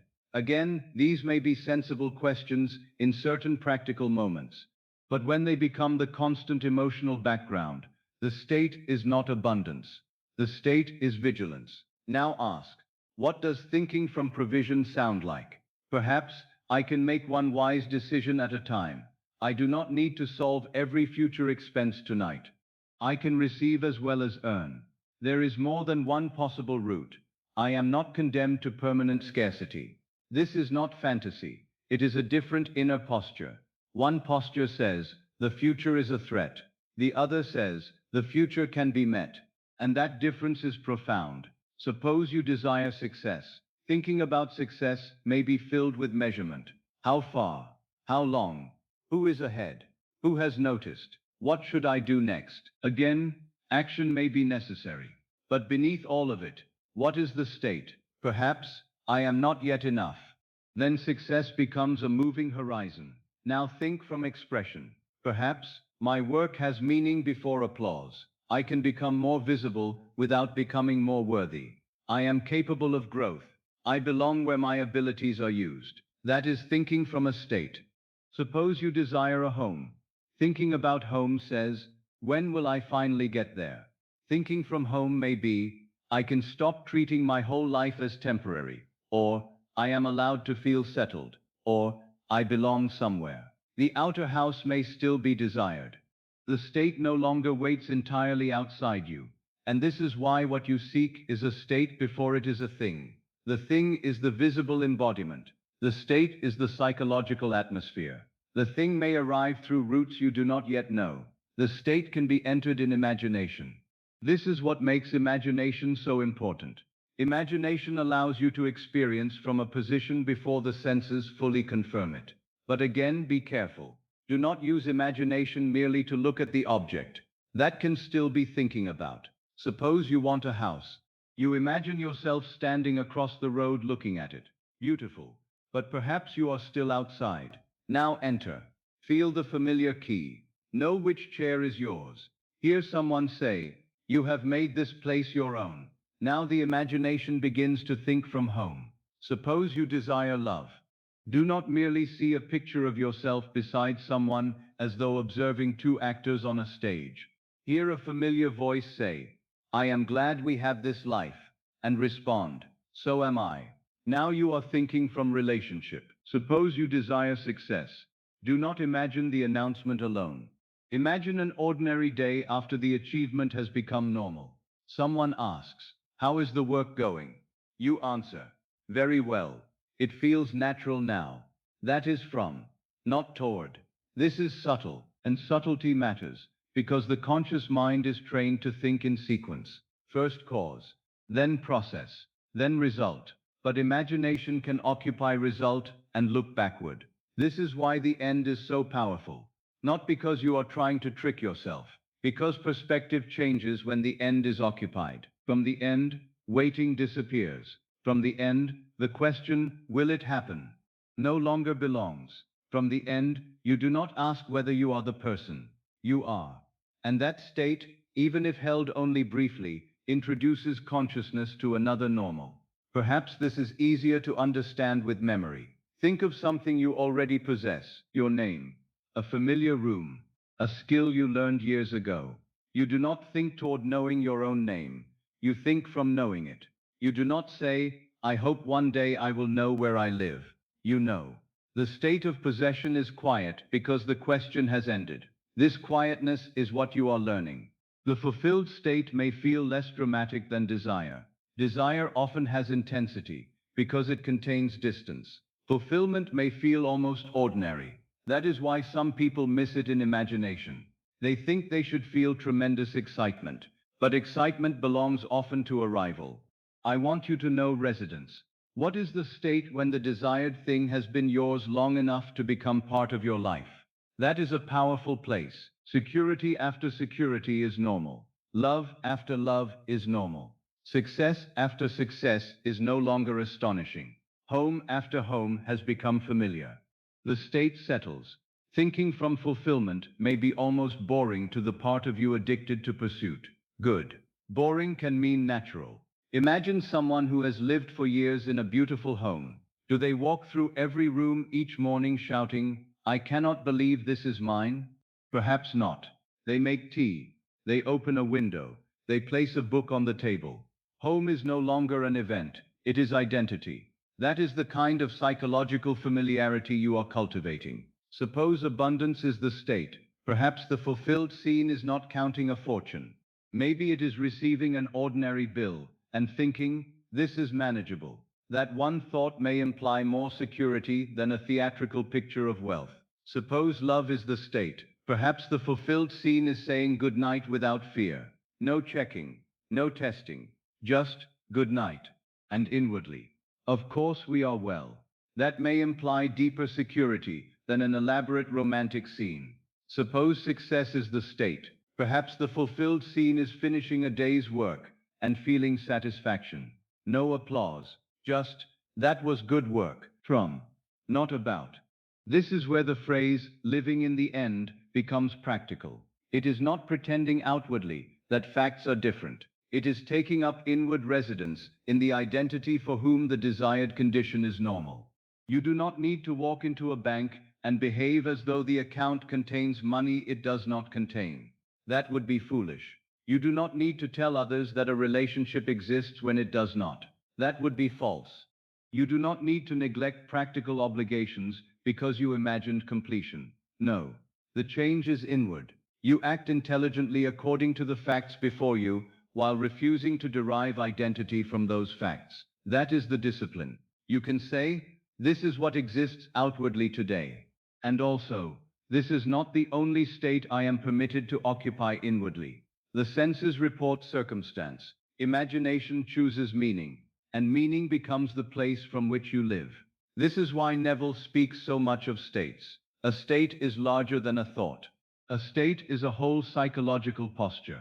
When you enter a state, certain thoughts become natural, certain reactions become likely, certain interpretations feel obvious. If you occupy rejection, silence feels dangerous. If you occupy security, silence can remain neutral. If you occupy scarcity, an expense becomes catastrophe. If you occupy provision, an expense may simply become something to manage. If you occupy inferiority, another person's success becomes evidence against you. If you occupy value, another person's success can coexist with your own path. The outer event may be the same. The state determines the experienced meaning. And so, when I say what you seek is first a state, I mean that the outer object is only part of the experience. The deeper change is the consciousness from which you meet it. Imagine receiving everything you say you want while keeping the old state. You receive love, but remain afraid of loss. You receive money, but remain terrified of not enough. You receive success, but remain convinced you must prove yourself. You receive a home, but remain inwardly displaced. Would that be fulfillment? Not completely. This reveals the importance of state. The thing alone cannot do all the work you assign to it. You must participate inwardly. You must become willing to inhabit the corresponding state, perhaps not all at once, but enough to stop making absence your permanent address. And perhaps tonight you can experiment. Choose one desire, only one. Ask, what state would be natural if this were already established? Do not ask what event would occur first. Ask what state would remain afterward. If love were established, perhaps secure. If abundance were established, provided for. If success were established, capable. If home were established, settled. If health were improving, supported. If freedom were established, room. Choose the state, then ask, what would I think from this state tonight? This question is powerful. Not, what would I think about having it? What would I think from it? From security. I can let tomorrow come when it comes. From love. I do not need to prove I am wanted. From provision. I can make decisions without panic. From capability. I can handle the next step. From home. I am not passing through my own life. From peace. Nothing else must be solved before sleep. These thoughts arise naturally from the state. You do not need to repeat all of them. One is enough. Maybe yours is, I can handle tomorrow when it comes. That may contain more real security than 100 statements about being safe. Maybe yours is, I belong in love. Enough. Maybe, my life has room. Enough. Maybe, I am already someone whose work has value. Enough. The sentence is not magic. The position matters. Say it from within. Imagine for one moment that the sentence is not a hope. It is a description of where you now stand psychologically. I can handle tomorrow when it comes. Do you feel the slight release? You no longer need to travel through tomorrow tonight. That is security. I belong in love. No need to call anyone into the room. That is belonging. My life has room. No need to know every source. That is expansion. This work has a place. No applause required. That is expression. These are small entrances. Take them seriously. A state does not always arrive with thunder. Sometimes it begins as a sentence you stop resisting. Then a reaction changes. Then a habit of interpretation changes. Then something that once felt foreign begins feeling like you. This is how consciousness moves residence. You may still return to the old state. Of course, a familiar room is easy to re-enter. Do not panic. Notice and return. The goal is not flawless performance. The goal is increasing familiarity with the fulfilled position. You cannot inhabit fulfillment while continually introducing yourself as the one who is waiting for it. So stop introducing yourself that way tonight. Do not say, I am the one waiting for love. Say, I am learning the state of being loved. Do not say, I am the one waiting for money. Say, I am learning the state of provision. Do not say, I am the one waiting to become successful. Say, I am occupying the state of meaningful expression. Do not say, I am waiting for life to begin. Say, I am already in my life. This is not an attempt to force a result. It is a refusal to postpone identity. And perhaps that is the deepest form of moving toward what you seek. Not running, not chasing, not demanding, occupying. You begin where the thing ultimately asks you to live. In love, in security, in value, in belonging, in room. Then action can arise from there. You may still write the letter, still make the call, still do the work, still take practical steps. But you no longer say, this step must make me complete. The step becomes expression of state, not payment for worth. This is a gentler way to live, and it is especially suitable for the night, because tonight you do not need to physically travel anywhere. You do not need to complete the road. You do not need to know the bridge. You only need to ask, where would I be inwardly if the search had already ended? Then move there for a moment. Perhaps the answer is simply, at ease. Then be at ease for one breath of consciousness. Perhaps, wanted. Let yourself be wanted inwardly, without calling for proof. Perhaps, provided for. Allow the mind to stop calculating for one moment. Perhaps, at home. Stop treating this hour as something to escape. This is how the state begins. And the more you think from it, the less fascinating the distance becomes. You stop asking, how far? You begin asking, what is natural from here? From security, rest is natural. From love, receptivity is natural.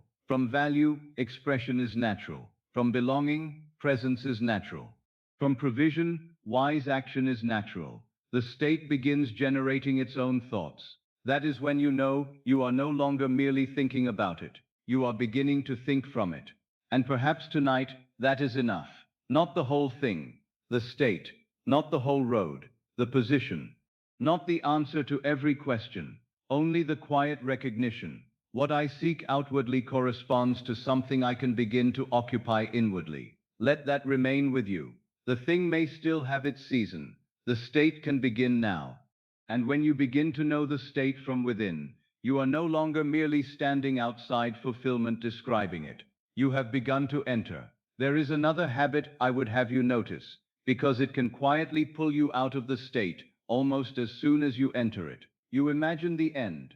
For a few moments, perhaps you feel differently. You allow yourself to occupy security, or love, or provision, or belonging. Then almost immediately the mind turns outward and asks, has anything changed? You look again. You listen again.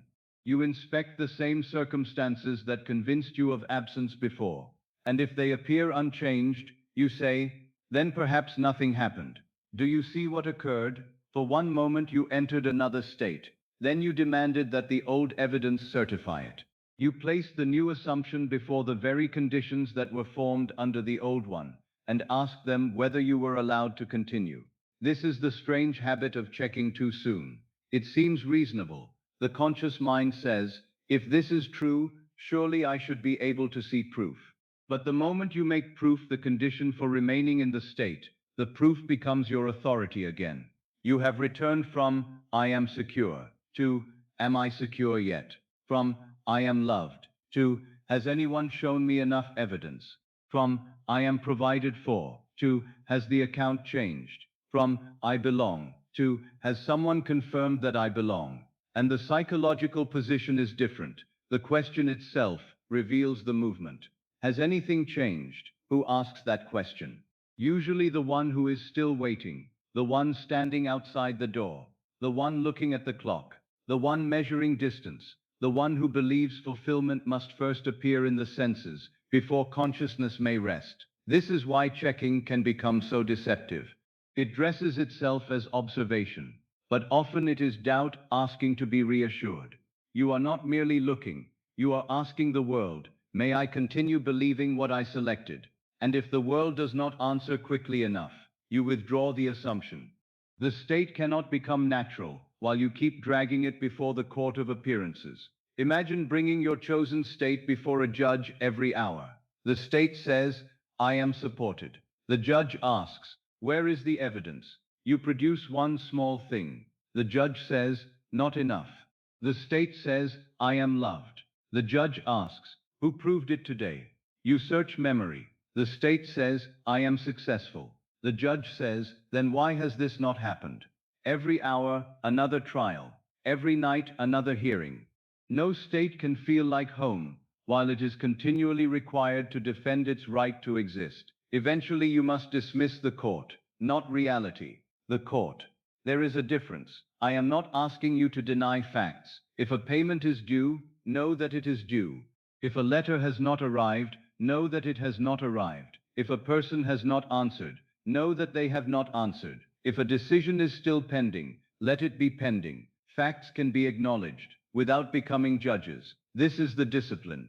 You can say, the outer fact has not changed yet, and still refuse to add. Therefore the inner state is invalid. The first is observation. The second is surrender. You do not need to surrender the state every time the senses report yesterday. Suppose you planted something in the ground, and then became anxious the next morning. You go outside. Nothing is visible. So you dig into the earth. You find the seed. You inspect it.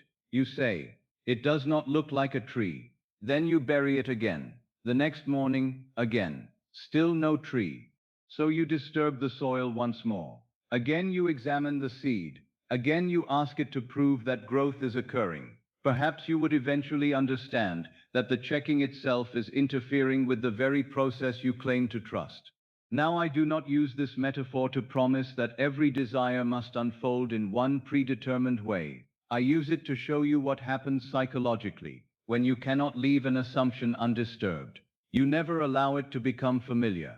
You never give consciousness time to stop treating it as an experiment.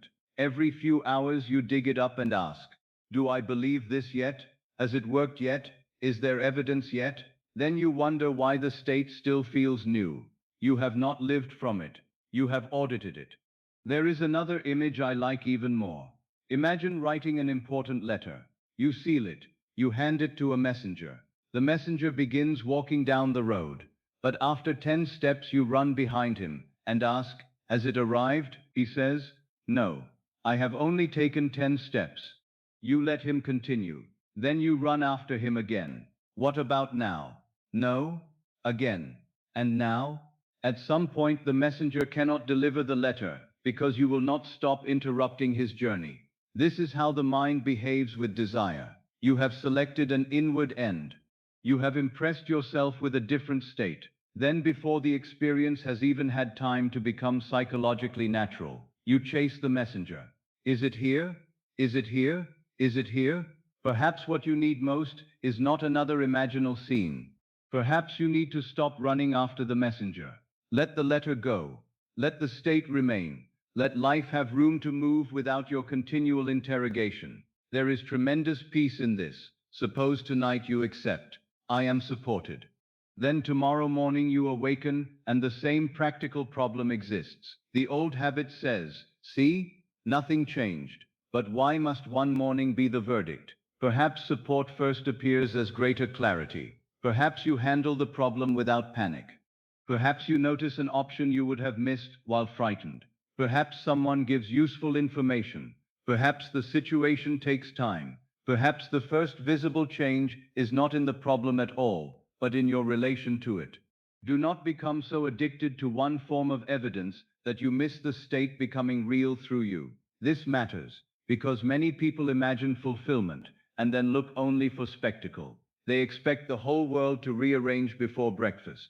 If it does not, they assume the inner act was meaningless. But perhaps the first proof of a new state is quieter. You no longer rehearse disaster. You sleep better. You speak with greater steadiness. You stop asking the same person for reassurance. You make one sensible decision without fear. You stop turning silence into rejection. You return to your work. These changes may not satisfy the part of the mind demanding dramatic evidence, but they show that the state is beginning to influence how you live. And that is not nothing. If you occupy security, the first expression of security may be that you no longer check every hour. If you occupy love, the first expression may be that you stop reading abandonment into every pause. If you occupy value, the first expression may be that you no longer explain yourself excessively.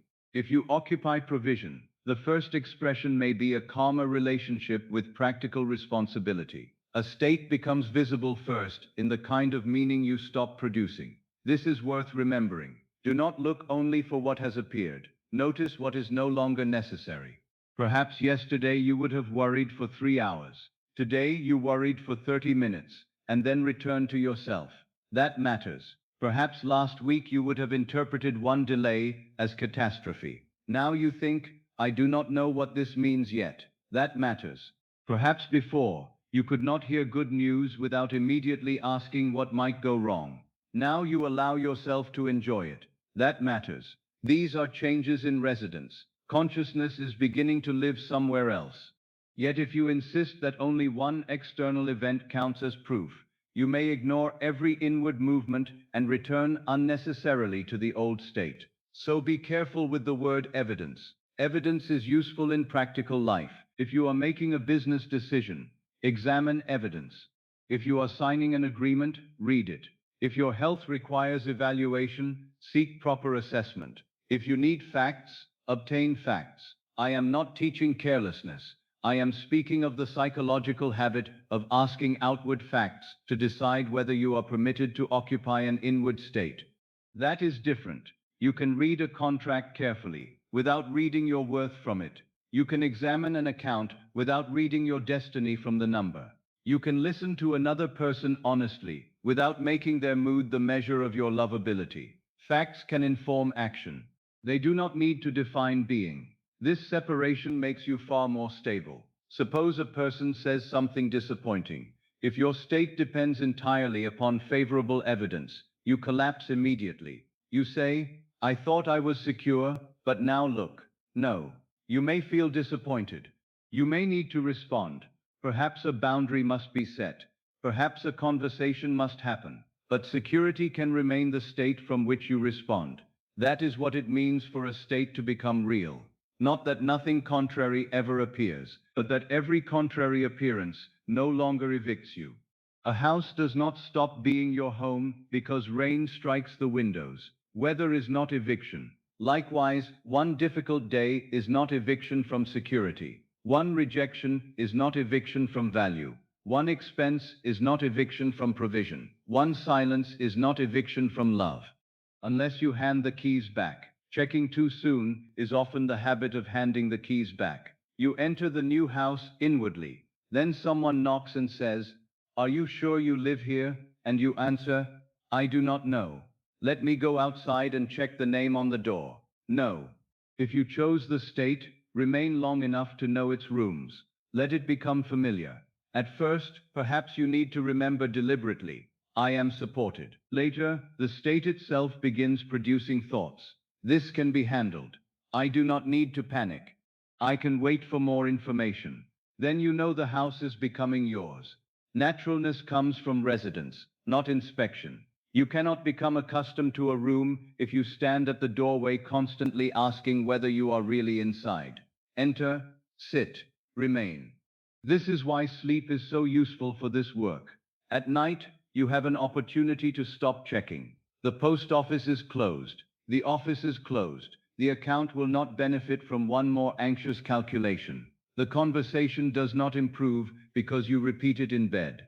Whatever practical step exists can usually wait for its proper hour. So why remain at the window looking for evidence? The night gives you permission to withdraw from appearances for a while. Use that permission. Perhaps you imagined a fulfilled scene before sleep. A friend congratulated you. A loved one spoke with warmth. You felt the familiar key. You heard, everything worked out. Good. Then leave it alone. Do not immediately ask, did I feel it strongly enough? That is checking inwardly. Do not ask, will this manifest? Checking again. Do not ask, how long will it take? Again. Do not examine the scene as though it were a machine whose parts must be tested. You entered. You experienced. Let it rest. There is a kind of innocence required here. Not gullibility. Innocence. The ability to have an imaginal experience without immediately tearing it apart intellectually. A child can imagine a kingdom and for a few moments live entirely within it. Then adults teach the child to ask, but is it real? For practical life, that distinction matters. But for imagination, continual interrogation destroys participation. You are learning to participate again, not to lose reason, to let reason rest when reason has no useful task. You do not need a committee to approve every inner experience. If peace is the state, experience peace. Do not ask peace for credentials. If belonging is the state, experience belonging. Do not ask who signed the certificate. If capability is the state, occupy capability. Do not list every past failure. The state cannot become natural while you keep dragging it before the court of appearances. Perhaps this phrase can help you tomorrow when the urge to check arises. Not, I must not look. That creates tension. Instead, I already know what the senses will probably report today. I do not need them to decide my identity. Then attend to whatever must be done. This is not avoidance. It is maturity. You know the difference between information and permission. Take information. Stop asking permission. If the bank says a certain number, use the number wisely. But do not ask the number, am I safe as a person? It cannot answer. If another human being says no, respect the no. But do not ask the no, am I worthy of love? It cannot answer. If an application is declined, learn what can be learned. But do not ask the rejection, do I have value? It has no authority in that matter. Appearances are often being asked questions they were never qualified to answer. This is why they become tyrants. You gave them jurisdiction over identity. Take that jurisdiction back, again, quietly. No war, no denial. Just, this fact tells me what is happening here. It does not tell me who I am. That sentence can save you from many unnecessary collapses. Suppose you assume, I am wanted. Then a particular person does not respond as you hoped. The fact may be disappointing. Respect it. Do not invent a response that is not there. But I am wanted was never meant to be a command controlling one person. It is a state of consciousness in which you no longer identify with being unwanted. The person's behavior can guide your choices without becoming your identity. This gives you dignity. Perhaps you step away. Perhaps you speak honestly. Perhaps you discover something better suited to you. The state remains. This is far stronger than using assumption as a way of bargaining with a particular outcome. The same with success. If one opportunity closes, the state of capability need not close. You say, that door did not open. Fine. But I am still capable. Now you remain available to another road. Checking often narrows life. It stares at one door and asks, open yet? Open yet? Open yet? Meanwhile, there may be an entire corridor you are not seeing. The state is broader than the door. Hold the state. Let form be discovered. This is one way that letting go of evidence can actually make you more responsive to reality. You are no longer hypnotized by one expected proof. You can notice what is actually present. Perhaps support arrives differently than imagined. Perhaps success changes form. Perhaps the opportunity you wanted leads to something better suited to you. Perhaps your desire itself clarifies. A rigid watcher misses these things. A secure person can receive them. That is why I do not want you staring at the horizon all night, waiting for a particular ship. Rest in the harbor of the state. If a ship comes, you will see it when it is there. You do not make it arrive faster by refusing to sleep. This is especially important with the title idea we are exploring. What you seek is already seeking expression through you. If that is so, then constant checking is unnecessary. You are not trying to catch fulfillment sneaking past the window. You are becoming the kind of consciousness in which the desired state can feel natural. Your work is nearer, more intimate, less frantic. Can I remain in security even before proof? Can I remain in love without interrogating silence? Can I remain in value when applause is absent? Can I remain in provision while responsibly handling what is before me? Can I remain in belonging while the outer arrangement is still becoming clear? These are stronger questions than, has it happened yet? Because has it happened yet returns you to the clock, and the clock is rarely the place where inner peace is found. Let time be time. Some things take time. Some things surprise you. Some things arrive quickly. Some do not. Some desires change as you grow. You do not need to make timing into a spiritual examination. That would only create another form of checking. Instead, occupy what is yours to occupy. Then live, act, respond, rest. The state can accompany all four. Perhaps tonight you need to stop asking, did I do enough? That too is evidence seeking. Enough affirmations, enough feeling, enough faith, enough visualizations, enough persistence? Maybe, maybe not. But if the question keeps you in strain, let it go. A state does not become home because you furnished every room in one night. You return. You live there. You learn its quiet. That is enough. Perhaps your state tonight is, I am supported. Then before sleep, let that stand without interrogation. No. Where is support? No. How will support appear? No. Did I feel supported enough? Only, I am supported. Then perhaps, I can rest. That is thinking from the state. If tomorrow requires action, act. If tomorrow contains evidence, receive it. If tomorrow contains no obvious evidence, do not panic. You are not planting and digging, sending and chasing, choosing and immediately revoking. Let the state breathe. Let it have a night without examination. Let it have one morning without a trial. Let it have room to become familiar. You do not have to defend it. You do not have to advertise it. You do not have to prove it to anyone. You only need to stop making every appearance the judge of whether you may continue. Facts may speak. Let them speak. Circumstances may move. Let them move. Your task is not to deny what is visible. It is to stop asking the visible to tell you who you are permitted to be. The court can close. The messenger can continue down the road. The soil can remain undisturbed. And you can rest long enough for the state to begin feeling less like something you are testing, and more like somewhere you live. Perhaps one of the reasons desire has exhausted you is that you have misunderstood the direction in which it is pointing. The moment you desire something, the mind usually translates the desire into movement. Go there, find it, get it, reach it, make it happen, and so desire becomes distance. The thing you want appears somewhere ahead of you, and you become the one who must cross the space. But tonight I want to suggest another possibility. Perhaps desire is not always saying, go get something. Perhaps sometimes it is saying, come become something. Not become in the sense of pretending to be another personality. Not becoming false. Not manufacturing a performance. I mean becoming conscious of a state and occupying it. Perhaps desire is not always a command to pursue. Sometimes it is an invitation to occupy. This is a very different understanding. If you desire love, perhaps the deepest invitation is not only, go find someone who will love you. Perhaps it is, come occupy the state of the loved self. If you desire abundance, perhaps the invitation is not merely, go find more money. Perhaps it is, come occupy the state of the one who is provided for. If you desire recognition, perhaps desire is not merely telling you, go make people notice you.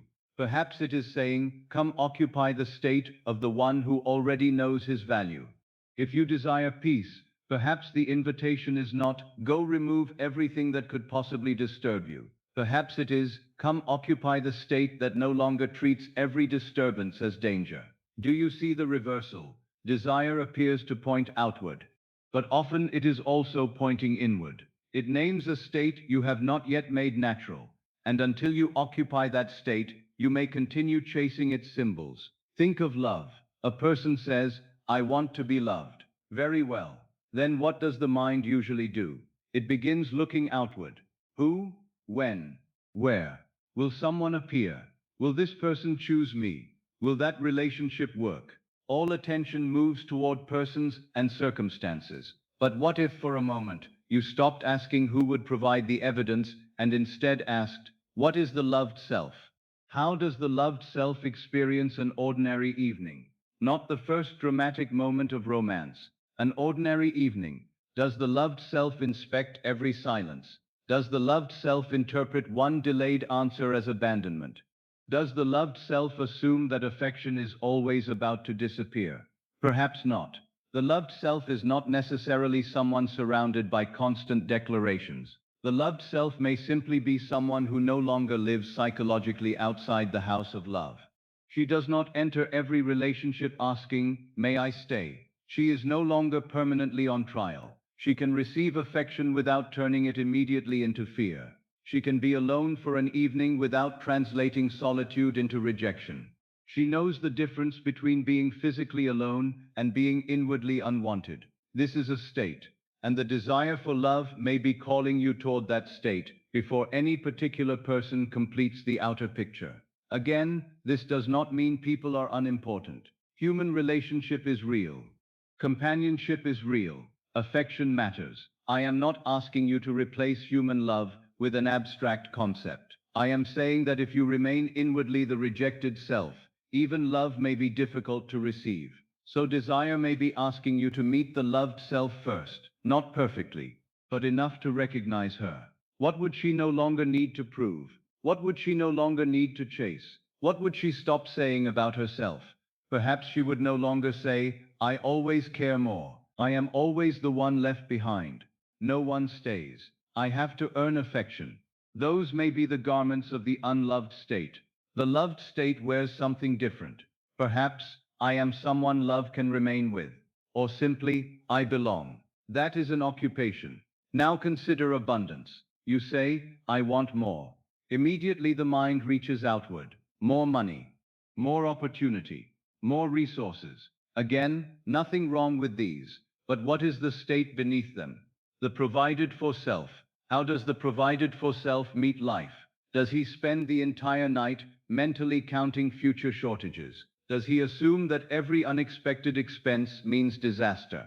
Does he believe that receiving help diminishes him? Does he assume that one closed opportunity means provision itself has ended? Perhaps not. The provided for self has another relation to uncertainty. He can say, I do not yet know how, but I am not abandoned by the unknown. He can take practical action without making panic his employer. He can save without worshipping scarcity. He can spend wisely without believing every expenditure is a wound. He can earn without turning earning into proof of human worth. This is not a fantasy of endless money falling from nowhere. It is a state of sufficiency from which practical life can be met with greater order. Perhaps that is what abundance has been inviting you toward. Not merely a larger sum, a larger psychological room. The state of, there is room for me, there are possibilities, I can receive, I can create, I can respond. That is the provided for self. And perhaps the desire for abundance has been asking you to stop identifying with the permanently deprived one. There is an enormous difference between having a temporary limitation and being the deprived self. One is circumstance, the other is residence. Desire may be inviting you to move residence. Now consider recognition. You want to be seen. Perhaps you want your work noticed. Perhaps you want appreciation. Perhaps you want to know that what you do matters. Again, human and legitimate. But what is the state beneath recognition? Maybe it is value. Maybe expression. Maybe self-respect.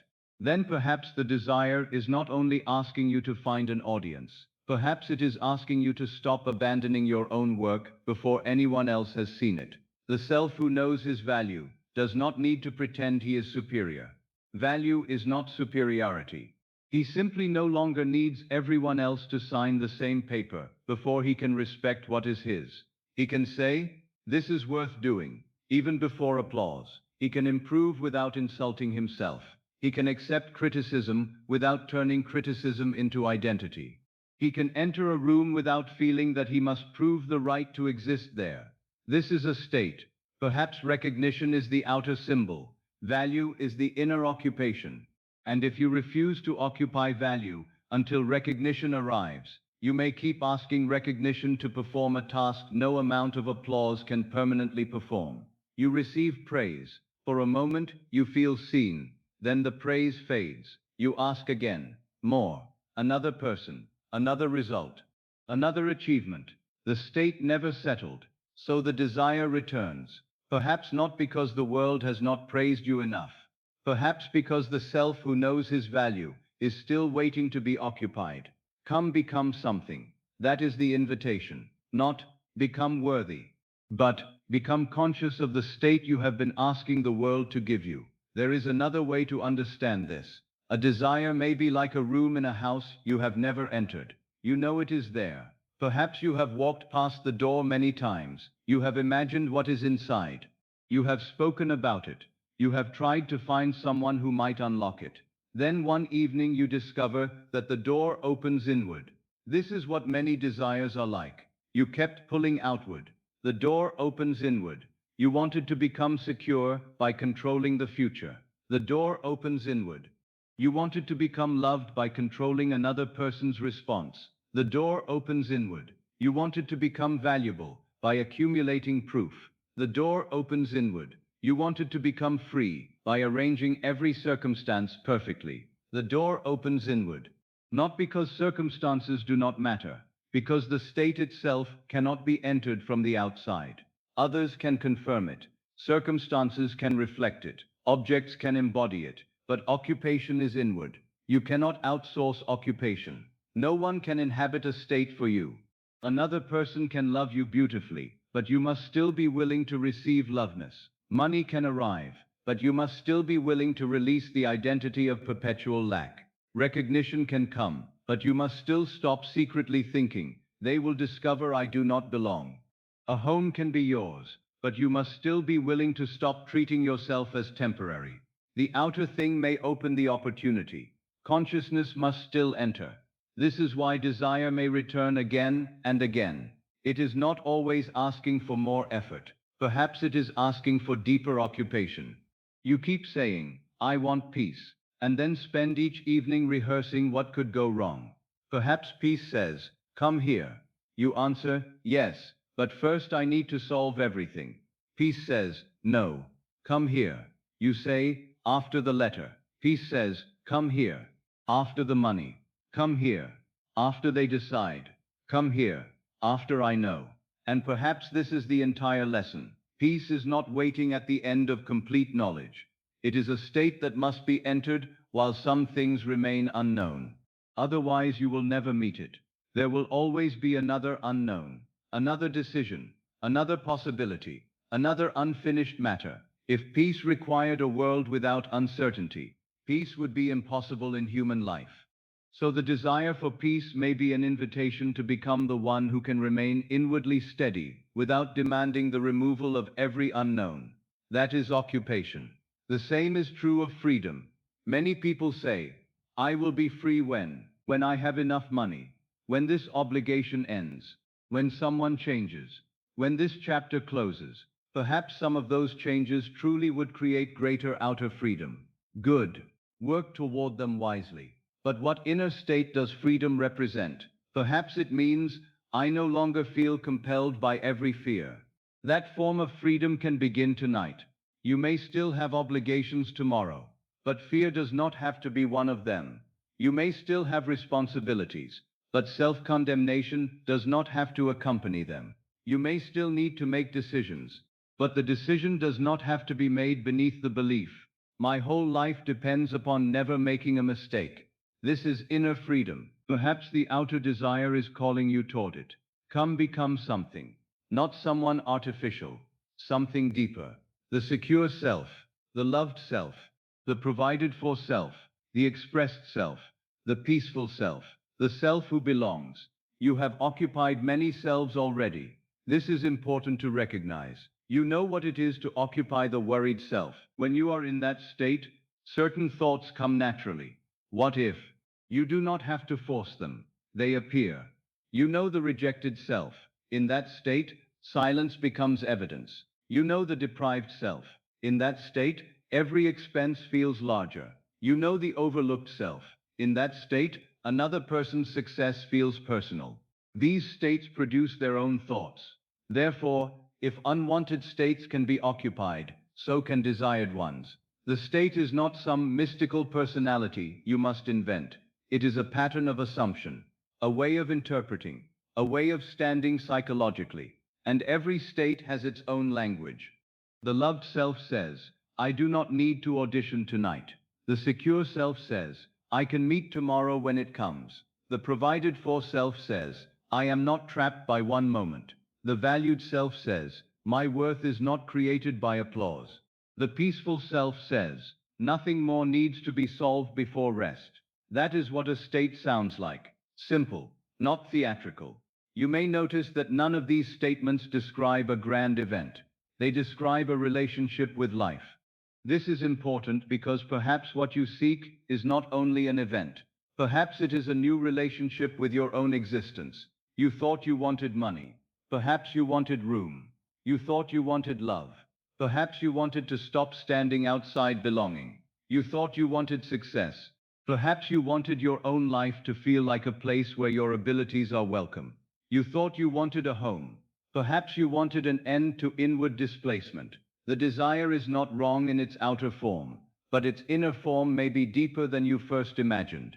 And if you can meet the inner form, you no longer have to approach the outer form as a starving person approaches food. You can approach as one learning correspondence. This outer thing corresponds to something I am willing to know within. That is much quieter. Desire becomes less desperate when it is understood. Perhaps desire is not always a command to pursue. Sometimes it is an invitation to occupy. Let that sentence change the quality of desire tonight. Instead of asking, what must I do to get there? Ask, what state is asking me to enter? Suppose you desire a new vocation. What state? Expression?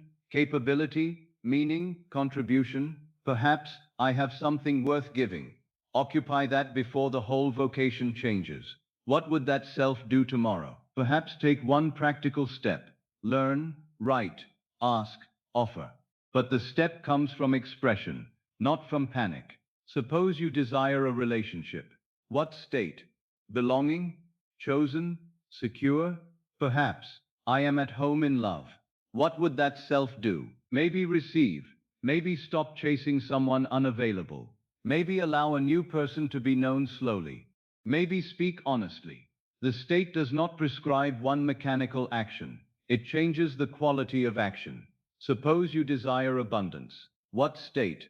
Room, provision, freedom. Perhaps, I am provided for. What does that self do?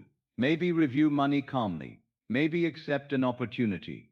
Maybe ask for fair compensation. Maybe say no to something foolish. Again, the state does not remove responsibility. It gives responsibility another emotional foundation. This is why the inner movement matters so much. You are not trying to use consciousness to avoid life.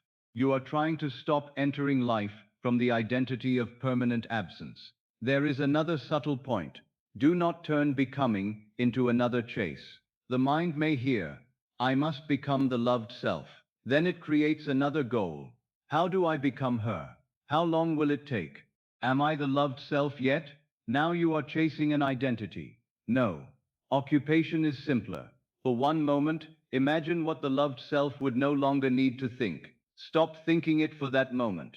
There. You have touched the state. For one moment, what would the secure self no longer need to do? Perhaps check. Do not check for that moment. There. State. What would the valued self no longer need to ask? Do I matter? Let the question go for one moment. State. You do not become the new self by manufacturing a dramatic personality. You stop feeding the old position. Then another becomes available. This is why the shift may feel like subtraction. Less checking, less pleading, less proving, less comparison, less preparation for loss, less psychological homelessness. And what remains may be the desired state. Perhaps you expected the loved self to feel like constant emotional intensity. Maybe it feels like less fear. Perhaps you expected abundance to feel like excitement. Maybe it feels like room. Perhaps you expected value to feel like triumph. Maybe it feels like not explaining yourself. Perhaps you expected peace to feel extraordinary. Maybe it feels like not finishing every thought. This simplicity is especially important tonight. We are not building a new character for the stage. We are discovering what no longer needs to be performed. The loved self does not perform loveness. The secure self does not perform security. The provided for self does not constantly announce provision. The valued self does not walk around proclaiming value. They simply think from the state. And naturalness grows. Imagine a coat that belongs to you. At first, if it is new, you notice it. You feel the fabric. You look at the sleeves. After many wearings, you stop noticing. You simply put it on. States become like this. At first, I am supported. May feel deliberate. Later, support becomes the thought. I will find a way. Later, perhaps you no longer consciously think anything. You simply meet the circumstance without collapse. The state has become clothing you no longer inspect. This is what desire may be inviting you toward. Naturalness, not performance, not endless pursuit, a different psychological garment. Perhaps tonight your desire can be translated. Instead of, I want love, try, the loved self is inviting me. Instead of, I want abundance, the provided for self is inviting me. Instead of, I want recognition, the self who knows his value is inviting me. Instead of, I want peace, the peaceful self is inviting me. Notice how this reduces distance. The object may remain in the future. The state is standing at the door now. And perhaps desire itself is the knock. That is a useful image. Desire knocks. You thought the knock meant, go outside and search. Perhaps the knock means, open. Not every desire, not every impulse, but the deep, sane, recurring desires that seem to contain a fuller expression of life. Open. What state is here? What life within you wants room? Perhaps you have been running down the road, looking for the person who knocked, while the real invitation was to open the door. Stop running for a moment. Listen. Love. What does it ask you to occupy? Belonging. Abundance. What state? Provision. Success. What state? Expression. Home. What state? Rootedness. Peace. What state? Release. There. The desire has become intelligible. Now perhaps you can hold it differently. You do not need to squeeze it. You do not need to ask whether it will come. You do not need to make it your entire identity. It can be a doorway. And perhaps tonight you can enter 1 inch, no more. 1 inch into the loved self. 1 inch into provision. 1 inch into value. 1 inch into home. What would 1 inch feel like? Perhaps I do not need to chase tonight. That may contain all of them. The loved self does not need to chase love tonight. The provided for self does not need to chase provision tonight. The valued self does not need to chase recognition tonight. The peaceful self does not need to chase peace tonight. For this hour, the invitation is not go. It is come. Come inward. Come into the state. Come into the identity beneath the desire. Come into the place where the desired feeling does not have to wait entirely upon circumstance. Perhaps desire is not always a command to pursue. Sometimes it is an invitation to occupy. And if that is true, then perhaps the most important movement tonight is not forward. It is inward, not toward the object, toward the state, not toward proof, toward familiarity, not toward becoming someone artificial, toward discovering the version of you who no longer needs to stand outside the thing you seek, the loved self, the provided for self, the valued self, the peaceful self. You do not need to fully become any of them before sleep. Only recognize the door. Perhaps desire has been knocking for a very long time. Tonight, instead of running down the road searching for what knocked, you may simply open. Now I would have you meet a version of yourself who is very easy to overlook, not the version who has just received the news, not the version standing at the threshold of fulfillment, astonished, relieved, perhaps unable to believe how beautifully things unfolded. Go farther. Move past the first day, past the first week, past the moment when the desire is still new enough to be examined from every angle. Go to the version of you for whom it has become ordinary. Who are you when the search is over? That is the question. Who are you when you are no longer asking whether it will happen because the question itself has disappeared from your daily life?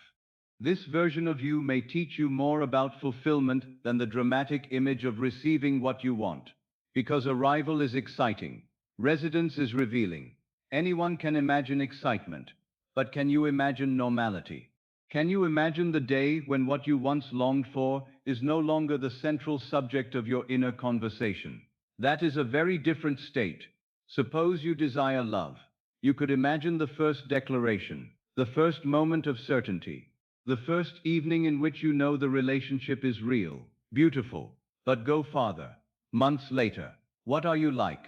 Perhaps you do not analyze every sentence after it is spoken. You do not lie awake trying to decide whether one quiet expression means affection has changed. You do not replay a conversation merely to discover whether you said the wrong thing. You do not count how many times the other person wrote to you this week and compare it with last week. You do not ask the silence to explain itself before you can rest. Why? Not because another person has become mechanically predictable. Human beings are still human, but because you no longer occupy the state of the one who expects to be abandoned. You have stopped searching for love inside every small piece of evidence, because love has ceased to feel like a question. That absence of searching tells you something. Sometimes fulfillment is easier to recognize by what you no longer need to do. Remember that. Sometimes fulfillment is easier to recognize by what you no longer need to do. If the desire were fulfilled, what behavior born of lack would become unnecessary? That question can take you directly into the state. Suppose your desire concerns money. You imagine abundance. Very well, but instead of imagining piles of currency or some extraordinary display, go farther. Months after greater financial order has become natural. Who are you then? Perhaps you still keep accounts. Of course, you still make choices. You still distinguish between wise spending and foolish spending. You still attend to obligations, but you do not count every coin from terror. You do not turn every purchase into a prophecy.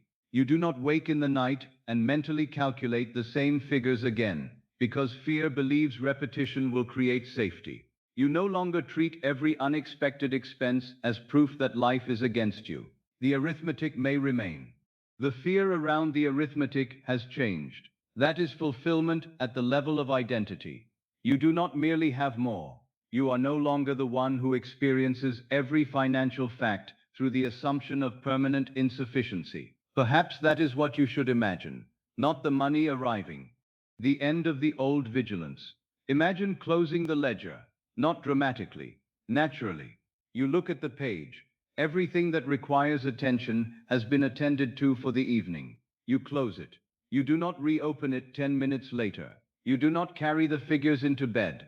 That small act may imply more abundance to consciousness than an extravagant fantasy, because the person who closes the book and leaves it closed is no longer living as though danger must be watched all night. Perhaps you seek success, then ask again, who am I when the search is over? Not on the day everyone congratulates you. Months later, what do you no longer need? Perhaps you no longer imagine every room as an audition. You no longer measure your value by whether one person understands your work. You do not compare every step with someone else's progress. You do not wake each morning asking, have I become important yet? The work itself begins to occupy you more than the proof.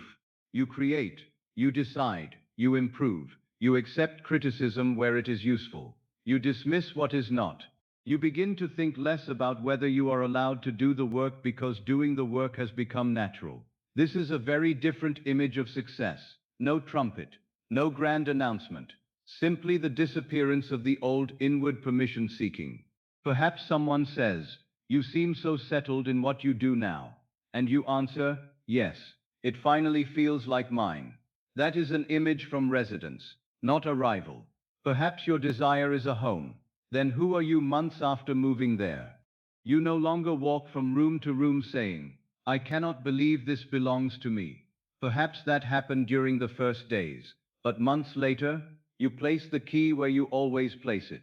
You know which stair creaks. You know how the evening light falls across the wall. You know where the cups are kept. You leave a book on the table because you know it will be there when you return. You do not ask whether you are permitted to remain. That question has disappeared. Home has become ordinary. This is what I mean by meeting the version of you who no longer seeks. The fulfilled self does not spend the entire day contemplating fulfillment. The fulfilled self lives, and that living contains clues. What has become too normal to check? What no longer demands proof? What question has disappeared?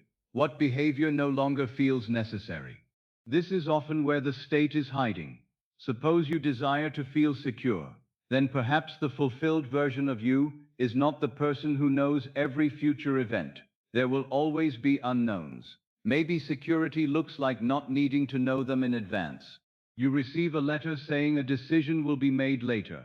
The old self spends 3 days imagining every possible outcome. The secure self reads the same letter and thinks, I will deal with the answer when it comes, then returns to life. That is security, not omniscience. The absence of compulsive prediction. Perhaps you desire peace. What does peace look like months after peace has become your normal state? Maybe it is not a constant feeling of bliss. Maybe it is the fact that every inconvenient thought no longer receives an audience. One appears. You noticed. It passes. No trial. No interpretation. No long night built around it. The peaceful self is not a person to whom nothing unpleasant ever occurs. It is the person who no longer builds a permanent residence for every passing disturbance. Again, sometimes fulfillment is easier to recognize by what you no longer need to do. What if this principle became the basis of your imaginal work tonight? Instead of adding more and more pictures of what you want, remove something. Remove the checking. Remove the begging. Remove the repeated question. Remove the constant measurement. Remove the psychological leaning.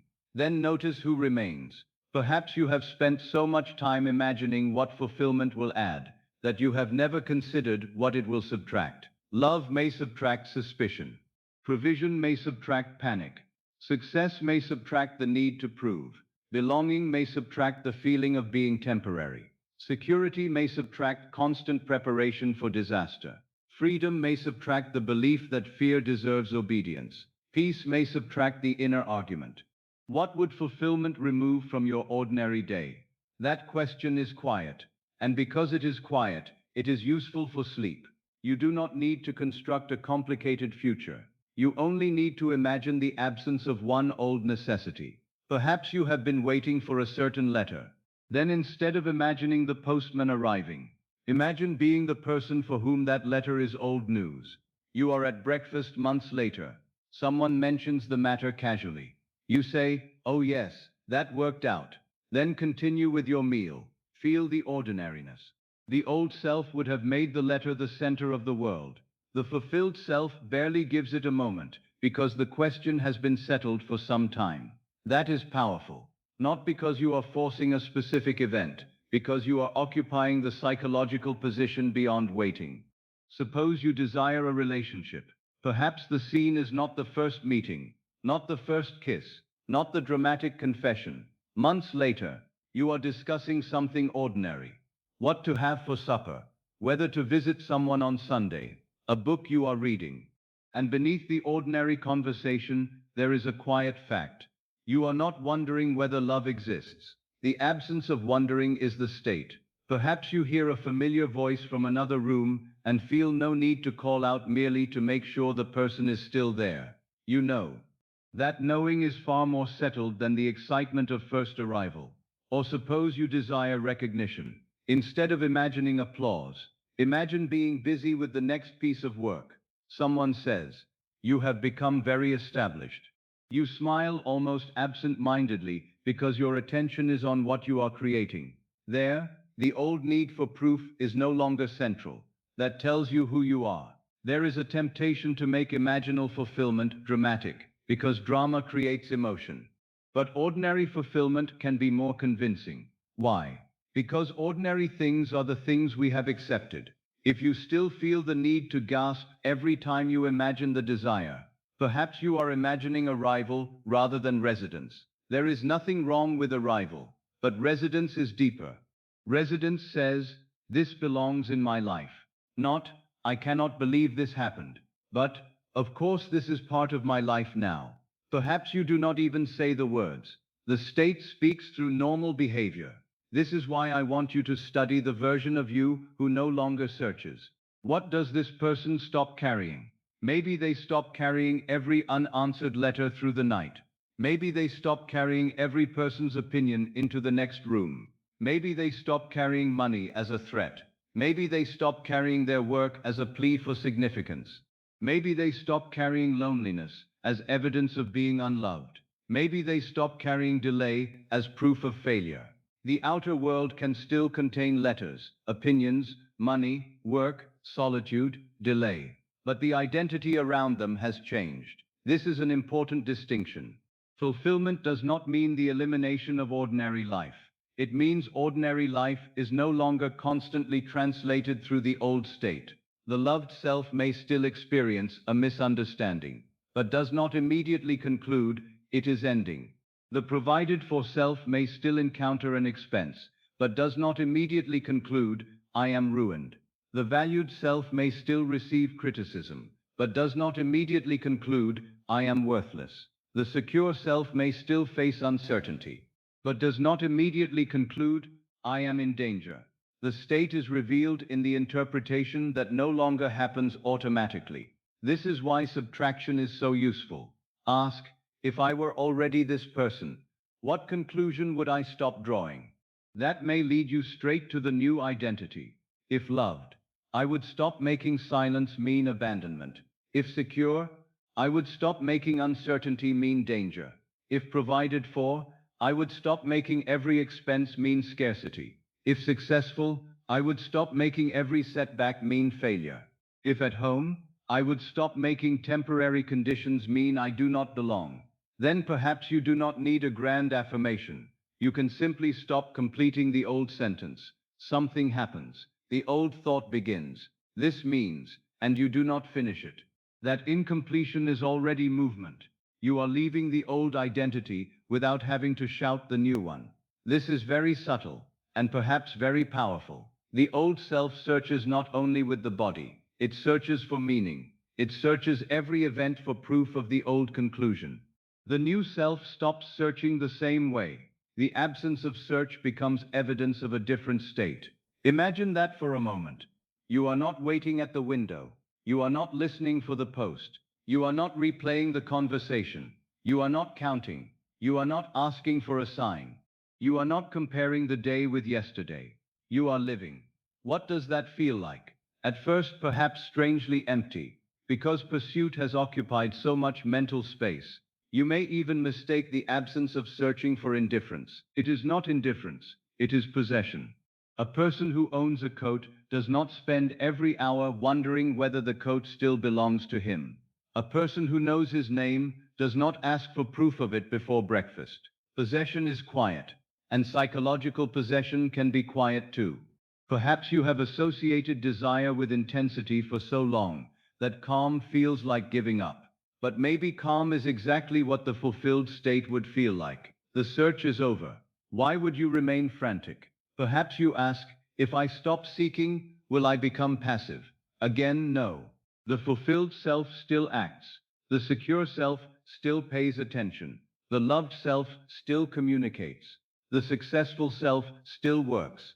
The provided for self still makes decisions. But action is no longer used to repair identity every 5 minutes. That is the freedom. You may work more effectively because you are not carrying fear into every task. You may communicate more honestly because you are not begging for reassurance beneath every sentence. You may make better financial decisions because panic is no longer commanding them. You may recognize genuine opportunity because you are not trying to force every door to become the one. This is what happens when the search quiets. Life becomes more visible. You are less consumed by what every event means about you. Now perhaps ask yourself, who am I when the search is over? Do not answer with possessions. Answer with behavior. I sleep without checking. I receive a quiet day without calling it rejection. I close the ledger. I let one unanswered matter remain unanswered. I work because the work is mine, not because it must prove me. I allow affection to be simple. I can enjoy what is here without immediately fearing its loss. I can let tomorrow arrive without interrogating it tonight. These are descriptions of the fulfilled self, perhaps more useful than I have this, because identity shows itself through what has become unnecessary. Sometimes fulfillment is easier to recognize by what you no longer need to do. Maybe you no longer need to ask, where is it? Maybe you no longer need to ask, when? Maybe you no longer need to ask, am I doing this correctly? Maybe you no longer need to ask, does this sign mean something? Maybe you no longer need to ask, do they still care? Maybe you no longer need to ask, will there be enough? Maybe you no longer need to ask, have I proved myself? Imagine a life with fewer questions of this kind, not because you possess every answer, because the questions themselves have lost their authority. That is maturity of state. You can still wonder, still plan, still inquire, but the questioning is not desperate. The question is no longer, who am I if I do not know? You know who you are before the answer. This is the self I want you to meet, not a perfect self, not a superhuman self, a settled self. The one who no longer introduces every desire as an emergency. The one who no longer reads every pause as a warning. The one who no longer needs the outer world to reassure identity every hour. Perhaps this self is much quieter than you expected. Good. Quiet is suitable now. Imagine being this person several months from today. Not because I promise that every circumstance must take a particular form by then. Use the distance only to help your mind move beyond first arrival. You are living an ordinary evening. Nothing spectacular is happening. Perhaps a lamp is lit. Perhaps a book rests nearby. Perhaps there is a letter on the table that no longer carries emotional power. Perhaps a familiar key is in your pocket. Perhaps there is simply a sense that the old question has not crossed your mind for some time. Notice that. You have not asked. You have not checked. You have not chased. Something that once occupied hours now occupies almost none. Who are you? You are the one after the search. Do not rush to name what happened. Feel what has ended. Waiting ended. Begging ended. Constant interpretation ended. The need for signs ended. The old vigilance ended. And what is left? Room. A great deal of room. Room to live. Room to love. Room to work. Room to rest. Perhaps this is one of the hidden gifts of fulfillment. Not merely that something appears, but that an entire machinery of seeking becomes unnecessary. You no longer have to feed it. You can take back the attention it consumed. This is why the fulfilled state can feel spacious. The old state was crowded with questions. The new state has fewer. Perhaps tonight you can borrow that spaciousness. Not tomorrow. Not after the object appears. Now. For a little while, act inwardly, as though the search has no work left to do. Do not search the room of imagination for proof. Do not search the future for timing. Do not search another person's face. Do not search the account. Do not search memory. Let the seeker sit down. That is all. Let the seeker sit down. The desire can remain, but the seeker can rest. You are not abandoning the desire. You are meeting the self for whom it is no longer a source of agitation. Perhaps the self says, "It is part of my life now." Or, "That matter is settled." Or perhaps says nothing. Perhaps the clearest sign is silence. No question. No need to look. The search has become unnecessary. And in that absence, you may begin to recognize a different identity. Not the one who is trying to get there. The one who lives from there. Who are you when the search is over? Stay with that person. Not their possessions, their ease, their absence of checking, their ordinary way of moving through the evening, their ability to leave the letter alone, to leave the ledger closed, to leave one conversation unanalyzed, to leave tomorrow untouched. Sometimes fulfillment is easier to recognize by what you no longer need to do. So perhaps tonight you do less. One less question, one less check, one less imagined conversation, one less demand for a sign. And in the space left behind, perhaps the version of you who no longer seeks begins to feel a little less like a future stranger. Perhaps you recognize them. Perhaps they have been the state beneath the desire all along. Quiet, settled, no longer looking everywhere for permission to know what has already become natural within. Now I want you to let fulfillment lose some of its glamour. That may sound strange. You have spent so long imagining the desired thing as extraordinary, that perhaps you have never allowed yourself to imagine the day when it is no longer extraordinary at all. The first night in a new home may be full of emotion. You notice every wall, every sound, every small object seems significant, because everything is new. Perhaps you walk from room to room, almost unable to believe that this is now part of your life. But months later, the key goes on the table. You remove your coat. You sit down. Perhaps you hardly think about the fact that the key once represented a dream. It is simply your key, your table, your ordinary evening. This is the state I want you to understand. Do not only imagine the moment of arrival. Imagine the quiet life in which arrival has become memory. That is a very different kind of imagination. Most people imagine desire at the point of maximum excitement. The letter arrives, the announcement is made, the person says yes, the door opens, the money appears, the applause begins. Nothing wrong with any of this. But excitement is not always the deepest proof of possession. Sometimes excitement still contains the memory of not having. You are astonished because the new state still feels unlike you. You keep saying, "I cannot believe it." And perhaps that sentence reveals that, inwardly, you have not yet made room for naturalness. What happens after astonishment fades? That is where I would have you go. The fulfilled life becomes ordinary, not dull. Ordinary in the best sense. Integrated, accepted. No longer treated as an exception. You do not need to admire your own life every hour in order for it to be yours. You do not need to feel intense gratitude every minute in order to occupy fulfillment. You do not need to maintain a dramatic emotional height. The most deeply accepted things in your life are often the things you barely argue with. Your name, your language, the chair you always use, the route you know without thinking, the cupboard where you reach automatically for a cup. Naturalness is powerful because it contains no debate. Suppose you desire love. Perhaps you have imagined the first confession, the first embrace, the first moment of certainty. Beautiful, but go beyond it. Imagine an ordinary evening months later. No great declaration. Perhaps someone is reading. Perhaps you are both tired. Perhaps one of you asks, "Would you like some tea?" And the other says, "Yes." That may sound too simple, but beneath the simplicity, there is a whole state. No one is wondering whether love exists. No one is auditioning. No one is trying to secure the relationship every 5 minutes. There is familiarity. There is home. The love is no longer an event that must be continually proven. It is woven into ordinary life. Perhaps that is the scene your imagination needs, not the beginning of love, the normal life of love. You hear a familiar voice from another room. You know whose footsteps those are. You know the small habits. You know the silences that no longer frighten you.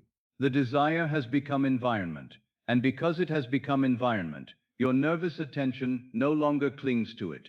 This is naturalness. Suppose you desire recognition in your work. You might imagine applause, a letter of praise, a room filled with approval. Again, these can be pleasant scenes, but what happens when recognition is no longer new? Perhaps months later you wake and simply begin your work. No dramatic speech. No inward argument about whether you deserve to be there. You sit down, you begin. Someone expects your contribution because your place has become established. You do not spend the morning asking whether anyone will take you seriously. The work itself becomes more interesting than the question of whether you are recognized. That is success becoming ordinary. Someone may say, "You have built something substantial." And perhaps you answer, "Yes." Not, "I cannot believe it." Just, "Yes." Then you return to what you were doing. This is one of the clearest signs that a state has become natural. You stop centering the event and begin living from the consequences. Do not only imagine receiving recognition, imagine forgetting to worry about recognition. That may be deeper. Do not only imagine receiving money, imagine no longer organizing every thought around lack. Do not only imagine being loved, imagine forgetting to wonder whether you are lovable. Do not only imagine entering the home. Imagine one evening when the key has become so familiar that you do not even notice its weight. Do not only imagine becoming secure. Imagine the day when security no longer requires a sentence. Naturalness is when the affirmation becomes unnecessary because the state has become the assumption. Think of how awkward a new coat can feel the first day you wear it. You are aware of the sleeves, the collar, the weight. You wonder how it looks. A month later, you put it on without thought. It has become part of ordinary movement. A new state often behaves the same way. At first, "I am supported." You say it deliberately. You notice the phrase. You wonder whether you believe it. You test it. Later, perhaps, "I am supported." The sentence feels more familiar. Later still, a problem appears, and instead of thinking, "This is a disaster," you think, "I will deal with it."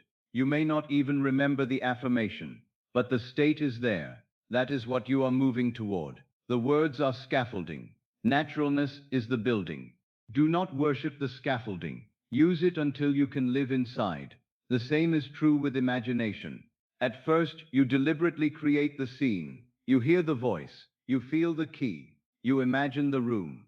Later, the scene becomes so familiar that you no longer need every detail. The implication is enough. Home, loved, established, provided for, secure. Then perhaps even those words are unnecessary. You simply know the state from within. This is why I want you to imagine the quiet life after fulfillment, because quietness trains naturalness.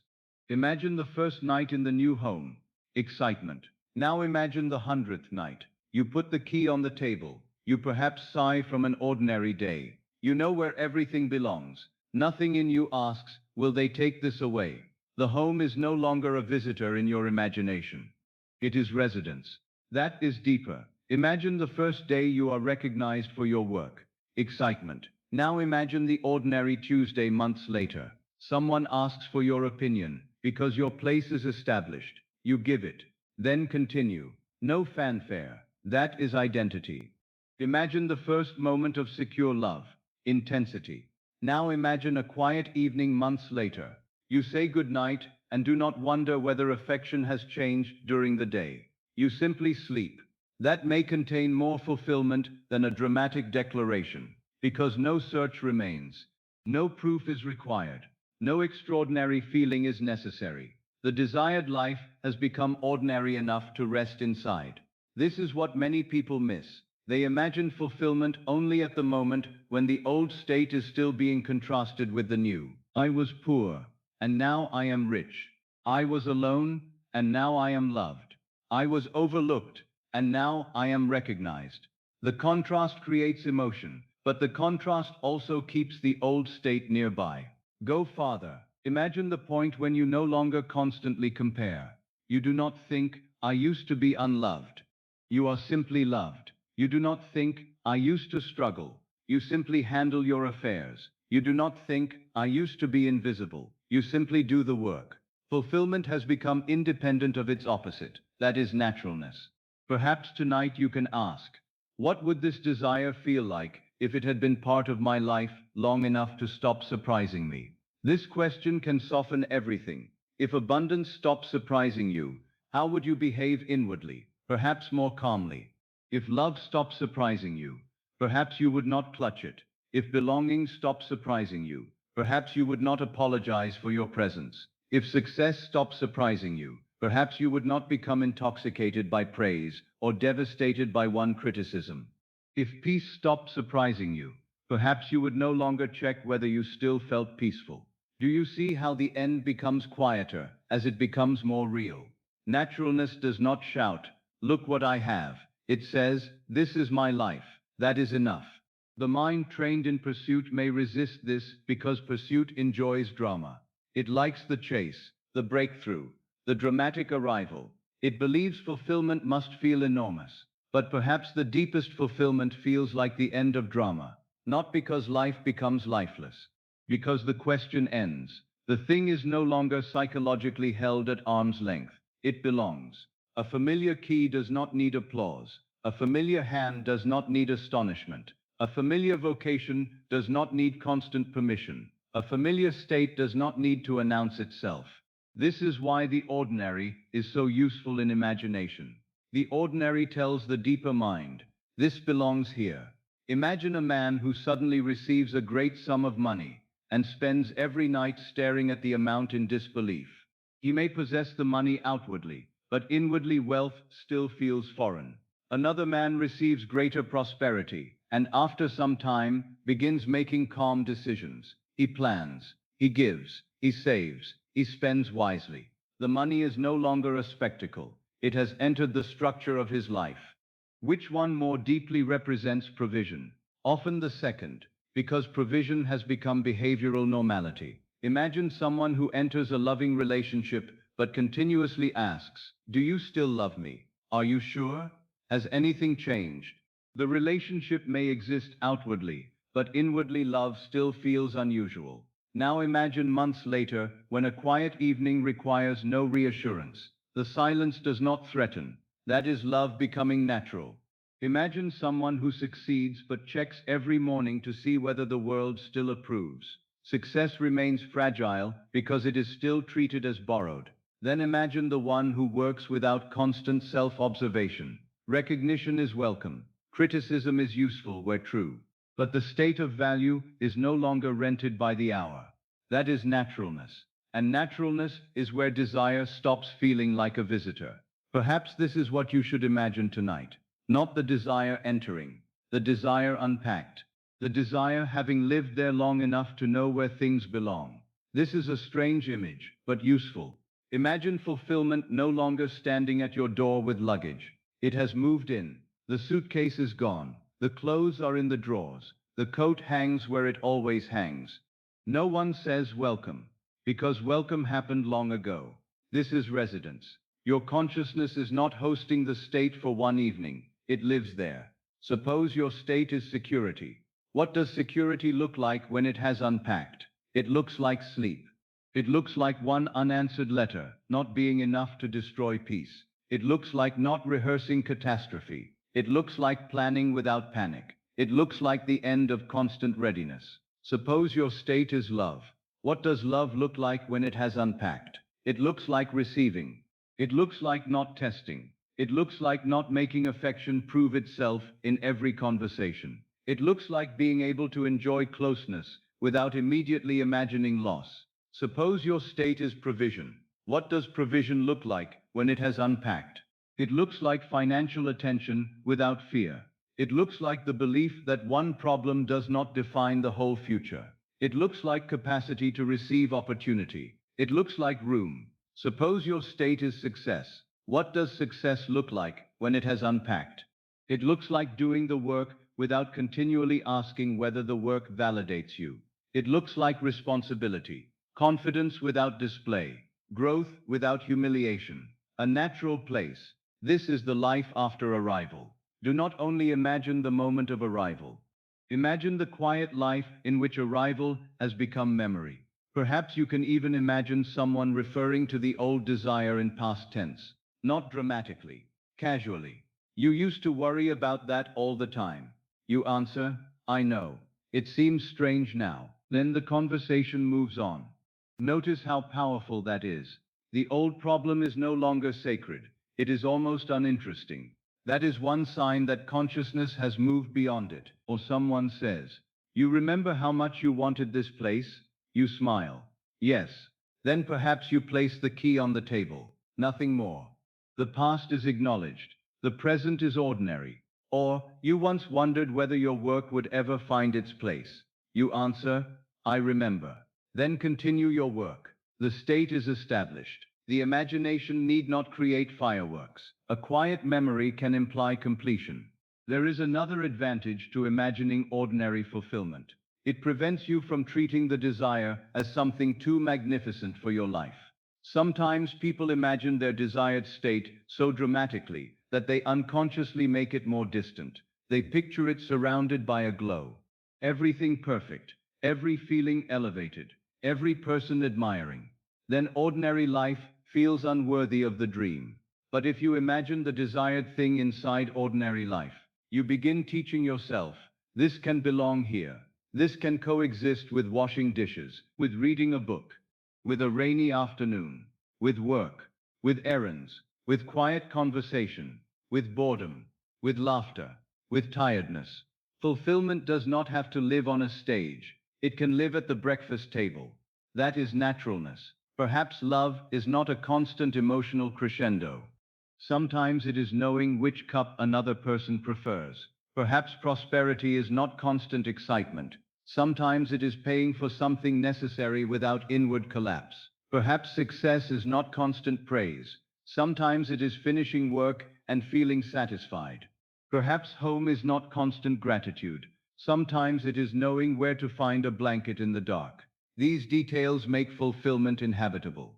And the deeper mind loves what is inhabitable. Not because it is mechanical, but because familiar states feel real. So perhaps tonight you do not imagine the great event. Imagine something after. After the letter. After the move. After the success. After the answer. After the beginning. Choose one ordinary moment. You are sitting. You are walking through a familiar room. You are closing the ledger. You are hearing a known voice. You are doing work that belongs to your life. The desired state is present, but not being examined. This is important. Do not stand inside the scene saying, look, I have it. Simply live. If you imagine home, perhaps you are looking for something in a drawer and know exactly where it is. That is home. If you imagine love, perhaps someone asks, did you sleep well? You answer, yes. That is enough. If you imagine success, perhaps you are discussing a normal problem connected with the work. The fact that you have the problem implies you already occupy the position. If you imagine provision, perhaps you are making a sensible decision without fear. Again, enough. The scene is not meant to prove fulfillment. It is meant to assume it so deeply that proof becomes unnecessary. This is why ordinary scenes are often so effective. They begin after the argument has ended, not the argument with life, the argument with the state. You are no longer asking, can this really be mine? You are using it, living in it, perhaps even forgetting to admire it. Do not fear this loss of excitement. Excitement is pleasant, but naturalness is powerful. What you are willing to treat as normal becomes easier to inhabit. This is true even in unwanted states. A person who has worried for years no longer finds worry extraordinary. It feels normal. Scarcity can feel normal. Rejection can feel normal. Struggle can feel normal. The work is to make another condition normal enough that the mind stops treating it like an intruder. Security, normal. Being loved, normal. Having room, normal. Being valued, normal. Being supported, normal. Not spectacular, natural. This is not lowering your desire. It is bringing it close enough to live in. If you make it too sacred, you may keep it on an altar. If you make it natural, you can sit beside it. This is the difference. Perhaps you have spent years bowing before your own desire. Tonight, bring it down from the altar. Let it become ordinary. The home becomes somewhere you misplace a book. The relationship becomes somewhere you occasionally disagree and still know you are secure. The success becomes work with responsibilities. The abundance becomes wise choice. The peace becomes an ordinary evening in which you forgot to worry. This makes the state believable in the deepest sense, not intellectually believable, livable, and perhaps livable is what matters most. Can you live there inwardly? Can you imagine the desire without needing fireworks? Can you imagine it so naturally that your mind begins losing interest in the fact that it was once absent? That is a beautiful point. The old absence becomes irrelevant. Perhaps you once counted the days. Now you cannot remember exactly when you stopped. Perhaps you once asked for signs. Now the idea of checking seems strange. Perhaps you once rehearsed conversations. Now you simply have them. Perhaps you once worried about every coin. Now you attend to money without making fear its shadow. Fulfillment has become ordinary enough to stop talking about itself. This is the state I would have you touch. Perhaps only briefly. You do not need to force full naturalness tonight. Just move one step away from spectacle, one step toward familiarity. Instead of, this would be incredible. Perhaps, this could feel normal. Instead of, I cannot imagine having this. Perhaps, what would an ordinary evening look like if this were already part of my life? That question is softer, more useful, more intimate. What would an ordinary evening look like? Where would you put the key? What would no longer need to be checked? What conversation would be so normal that you would barely remember it? What worry would simply not arise? What task would you do without attaching identity to it? These are the textures of naturalness. Perhaps imagine one, not all. One, a key on a table, a ledger closing, a quiet good night, a piece of work completed, a cup placed beside another cup, a simple sentence. That matter is settled now. Then let it become ordinary. Again, not more dramatic, less. The second time, less surprise. The third time, less attention. Until the scene begins to feel like memory, rather than fantasy. That is the direction. Not greater intensity, greater familiarity. Not more excitement, more ownership. Not louder emotion, less distance. Do not only imagine the moment of arrival. Imagine the quiet life in which arrival has become memory. Perhaps this is the night when the desire begins to lose its status as a faraway event and begins becoming part of your inner furniture. Not the centerpiece, furniture, something that belongs, something your consciousness can move around naturally, something that does not need to be guarded every second. And as it becomes more ordinary inwardly, perhaps the seeker in you becomes quieter, because what is ordinary does not need to be chased. What is natural does not need to be begged for. What belongs does not need to be stared at. You simply live from it.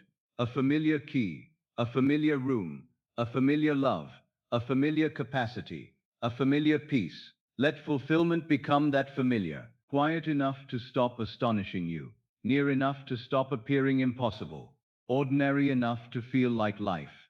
There is one last scene I would have you enter, and then even the scene may disappear. A familiar voice is near you. You do not need to see the face. You know who is speaking. The voice is gentle. It says, you are not looking anymore. And you answer, no. A little silence. Then, why? And you answer, because I know where I am now. Nothing more is needed. The presence understands. There is no explanation, no teaching, no argument, no attempt to prove anything. You know where you are now. The voice becomes quieter, then more distant. The person fades from imagination. The room remains. And then perhaps even the room becomes less important. Silence. You do not need to call the desire toward you. You do not need to watch the road. You do not need another sign. You do not need to know the hour. You do not need to stand at the window. You do not need to wonder whether something is approaching. You do not need to listen for footsteps. You do not need to ask whether the letter has been written. You do not need to ask whether the door is opening. You do not need to ask whether circumstances are moving. You have entered the state. The search may sleep. The waiting may sleep. The question may sleep. The old distance may sleep. The one who searched can sit down now. The one who measured can put away the ruler. The one who counted days can forget the calendar for a while. The one who looked for evidence can close the book. The one who kept asking when can allow the question to remain unanswered. There is nothing more to discover tonight. You are not looking. You are here. The desire does not need to be held tightly. You know what happens when the hand holds something too tightly. It becomes tired. So let the hand open. The desire does not fall away. It simply stops being gripped. You may want what you want. There is no need to deny it. But wanting can become quiet. Wanting can rest. The search can end before the outer road is completely known. That is enough. You can sleep before you know how. You can sleep before you know when. You can sleep before anyone explains the bridge. You can sleep before every circumstance is arranged. You can sleep before the senses have anything new to report. Because tonight you are not asking the senses to finish the state for you. You have entered inwardly. And now the state can remain without being watched. I am already supported. Let those words arrive softly. I am already supported. No need to decide by whom. No need to imagine every route. No need to assign every detail. Supported. Enough to rest. I am already loved. No need to call a face into the room. No need to hear a declaration. No need to check whether someone is thinking of you. Loved. Enough to soften. I am already at home. Not because the outer address must be perfect tonight. Because I am no longer standing outside myself. At home. Here. I am already enough to receive. No examination. No test. No final improvement required before receiving. I am already enough to receive. Good does not need to be earned through exhaustion. Rest does not need to be justified. Love does not need to be purchased by fear. Belonging does not need to be negotiated every hour. I am already enough to receive. I can let good come without chasing it. Let that sentence be gentle. I can let good come without chasing it. No running. No reaching. No leaning forward. You are not trying to pull tomorrow closer. Let tomorrow keep its distance. It will come when it comes. For now, I can let good come without chasing it. I can take action when action belongs to the hour. But this hour belongs to rest. I can make decisions when decisions are required. But this hour does not require one. I can write the letter when the time is right. I can speak when speaking is right. I can work when work is right. I can move when movement is right. But now, I do not need to chase.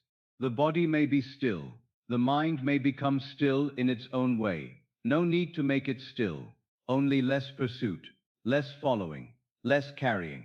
I can sleep before I know how. This is important. I can sleep before I know how. The road can remain hidden. The bridge can remain hidden. The next turn can remain hidden. I can sleep before I know how. What belongs to the fulfilled state is already mine inwardly, not the outer object claimed by force. The state, the meaning, the belonging, the security, the lovedness, the provision, the quiet. What belongs to the fulfilled state is already mine inwardly, and I do not have to remain awake to hold it. I do not have to remain awake to hold it. This state does not disappear because sleep arrives. I do not have to guard it. I do not have to repeat it until morning. I do not have to keep one part of the mind alert like a watchman. I do not have to remain awake to hold it. Let that release you. You can let the words go. You can let the scene go.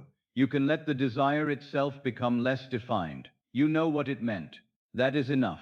If the desire was love, keep the belonging. If it was security, keep the rest. If it was abundance, keep the room. If it was success, keep the inner place. If it was home, keep home. And then perhaps even these meanings can become simpler. Supported, loved, home, enough, received, supported, loved, home, already.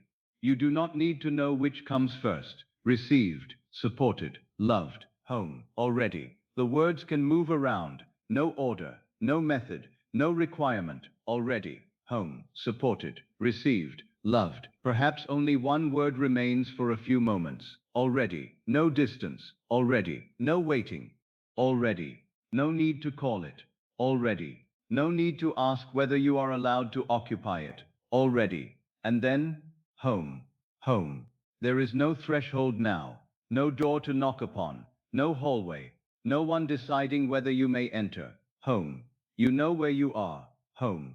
No need to explain. Home. No need to prove. Home. You can stay. Perhaps the mind tries once more to turn this into a question. Is it really done? No answer. The question may pass. It does not need to finish. Will it? And perhaps the sentence fades. Good. No need to complete it. Should I? Gone. No need. What if? Gone. Let questions lose their endings. You do not have to answer every thought before sleep. The search may sleep. The waiting may sleep. The question may sleep. The old distance may sleep. There may be a memory now, perhaps something from earlier today. Let it pass. There may be a face. Let it pass. There may be an unfinished conversation. Let it remain unfinished. There may be a number, a name, a place, a plan. You do not need to follow. They may move through the edge of awareness and disappear. Nothing requires you. Not now. Perhaps the room feels farther away. Good. Perhaps it does not. That is also fine.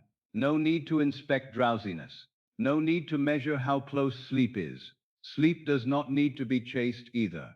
Even sleep can be allowed. This is the same movement. No chase. No waiting.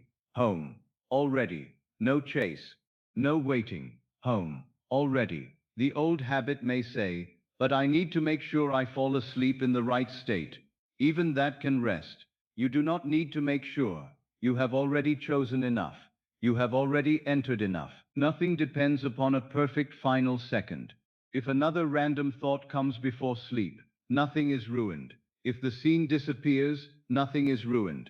If you lose the words, nothing is ruined. If you stop listening, nothing is ruined. The state does not need your constant supervision. You do not have to remain awake to hold it. This may be the most peaceful part.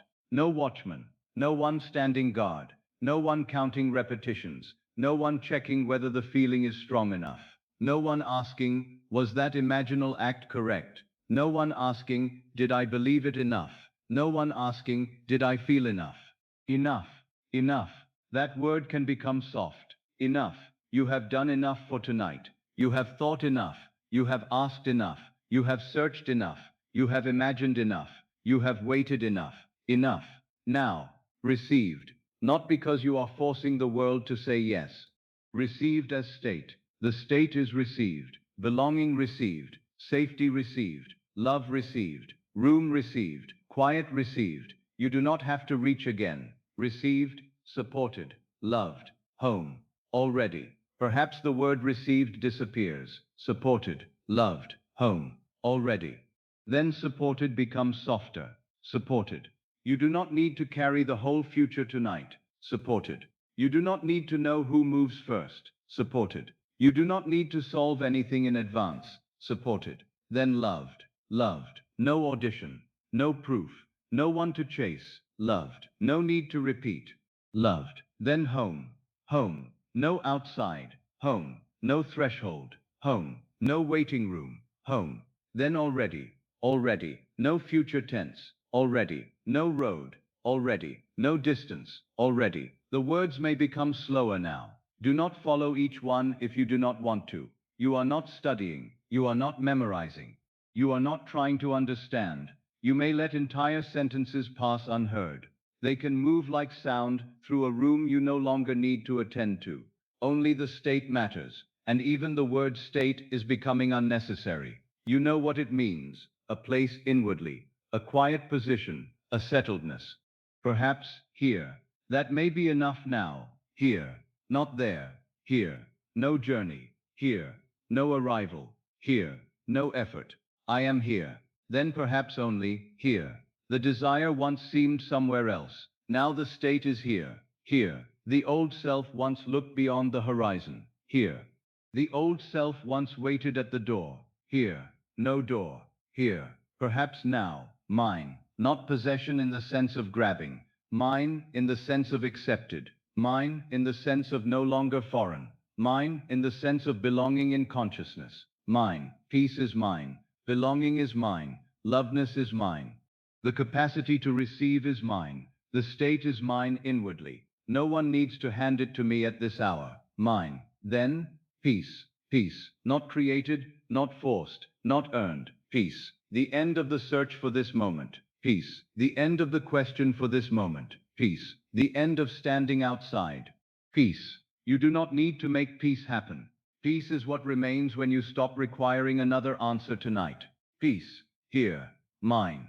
Peace. Perhaps the words begin to separate. Here. Mine. Peace. A little more space. Here. Peace. More space. Peace. Maybe one last thought of the desire appears. Let it appear without reaching for it. You do not need to push it away. You do not need to hold it. It may simply be known. Yes, that. And then no further discussion. The desire can sleep too. It does not need to stay awake reminding you of itself. It knows its meaning. You know its meaning. Enough. The search may sleep. The waiting may sleep. The question may sleep. The old distance may sleep. The seeker may sleep. The watcher may sleep. The planner may sleep. The one who wanted proof may sleep. The one who feared missing the sign may sleep. The one who thought constant attention was necessary may sleep. Nothing needs to keep watch. No lamp in the tower. No footsteps along the wall. No ear pressed against the door. No hand upon the curtain. No eyes toward the road. No road tonight. Home. Already. Perhaps the old image of the road itself becomes faint. A road disappearing into darkness. You do not need to walk it now. It can remain empty. No one has to travel. The state is here. The road can sleep. The bridge can sleep. The destination can sleep. The map can close. The clock can be forgotten. No hour. No date. No measuring. You do not need to know the hour. The night knows its own hour. The body knows its own descent. The mind knows how to loosen when you stop giving it work. Give it no more work. Nothing to solve. Nothing to attract. Nothing to manifest. Nothing to correct. Nothing to force. Nothing to chase. Nothing to inspect. Nothing to prove. Only rest. Perhaps you once believed you needed to hold the desire until sleep took it from your hand, but you can set it down yourself. Place it somewhere inwardly. Not discarded. Accepted. Like a letter already written and sealed. You do not carry it from room to room. It has been given over. Enough. No need to chase the messenger. No need to follow. No need to ask whether it has arrived. No need. No chase. No waiting. Home. Already. No chase. No waiting. Home. Already. The phrases may become smaller. No chase. Home. Already. Then, home. Already. Then perhaps, already. The state is not approaching. Already. You do not need to reach. Already. You can stop imagining movement. Already. Perhaps even the word begins to lose meaning, becoming only a softness. Already. Then home. Home. Then peace. Peace. The old distance is sleeping. The old waiting is sleeping. The old question is sleeping. Nothing is asking you to remain alert. You can disappear into sleep without carrying any of this consciously. You do not need to remember what was said. You do not need to remember the sequence. You do not need to remember the scene. You do not need to remember the desire. What was accepted does not require constant recollection. Let memory loosen. Let language loosen. Let even the idea of doing this correctly loosen. There is nothing left to do correctly. There is only less. Less thought. Less effort. Less identity to hold. less distance to cross, less future to imagine, less, until perhaps, here, home, peace. You may no longer know whether the voice is near or far. No matter. You may no longer be following the sentences. No matter. You may already be drifting into your own images. Let them come. Do not organize them. Do not correct them. Sleep has its own language. You do not need to direct every picture. The work is finished for the night, not life, not the outer desire. The work of holding, finished. The state can remain without conscious labor. I do not have to remain awake to hold it. Again softly. I do not have to remain awake to hold it. I can sleep before I know how. I can sleep before I see. I can sleep before I understand. I can sleep before the road appears. I can sleep while the question remains unanswered outside. I can sleep because inwardly I am no longer standing in the question. Here, home, peace. There may still be sounds around you. They need nothing. A sound, then gone. Another, gone. The body may shift. Let it shift. A hand may move. A leg, the head. No interruption. Nothing fragile here. You are not maintaining a spell. You are resting. The state is not fragile. Your sleep does not have to be perfect. Your final thought does not have to be perfect. The night does not have to be perfect. Enough. Already. Home. Peace. The desire may now feel very far away, as desire. Good. The state is nearer. Maybe even the state begins to disappear as a concept. Good. No concepts needed, only quiet. Perhaps supported is now too many syllables. Safe. Perhaps loved is enough. Loved. Perhaps home. Home. Perhaps already. Already. Then no need to arrange them. Safe.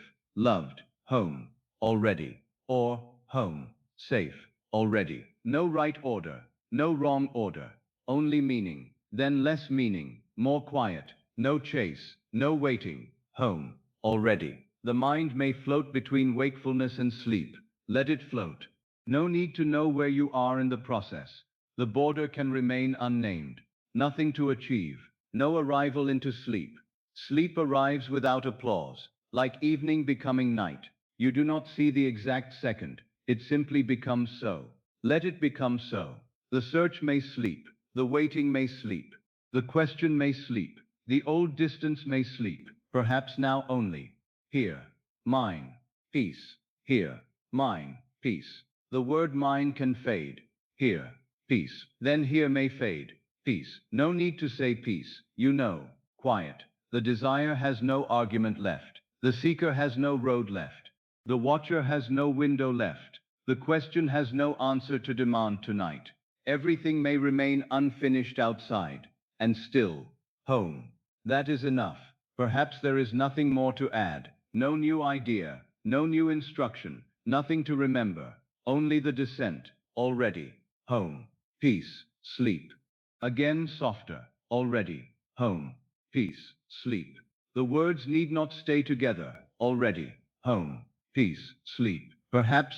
Home. Peace. Sleep. Then. Peace. Sleep. Then no words at all for a moment. And if a word returns, already. Already. No waiting. Home. No searching. Peace. No effort. Sleep. Already. Home. Peace. Sleep.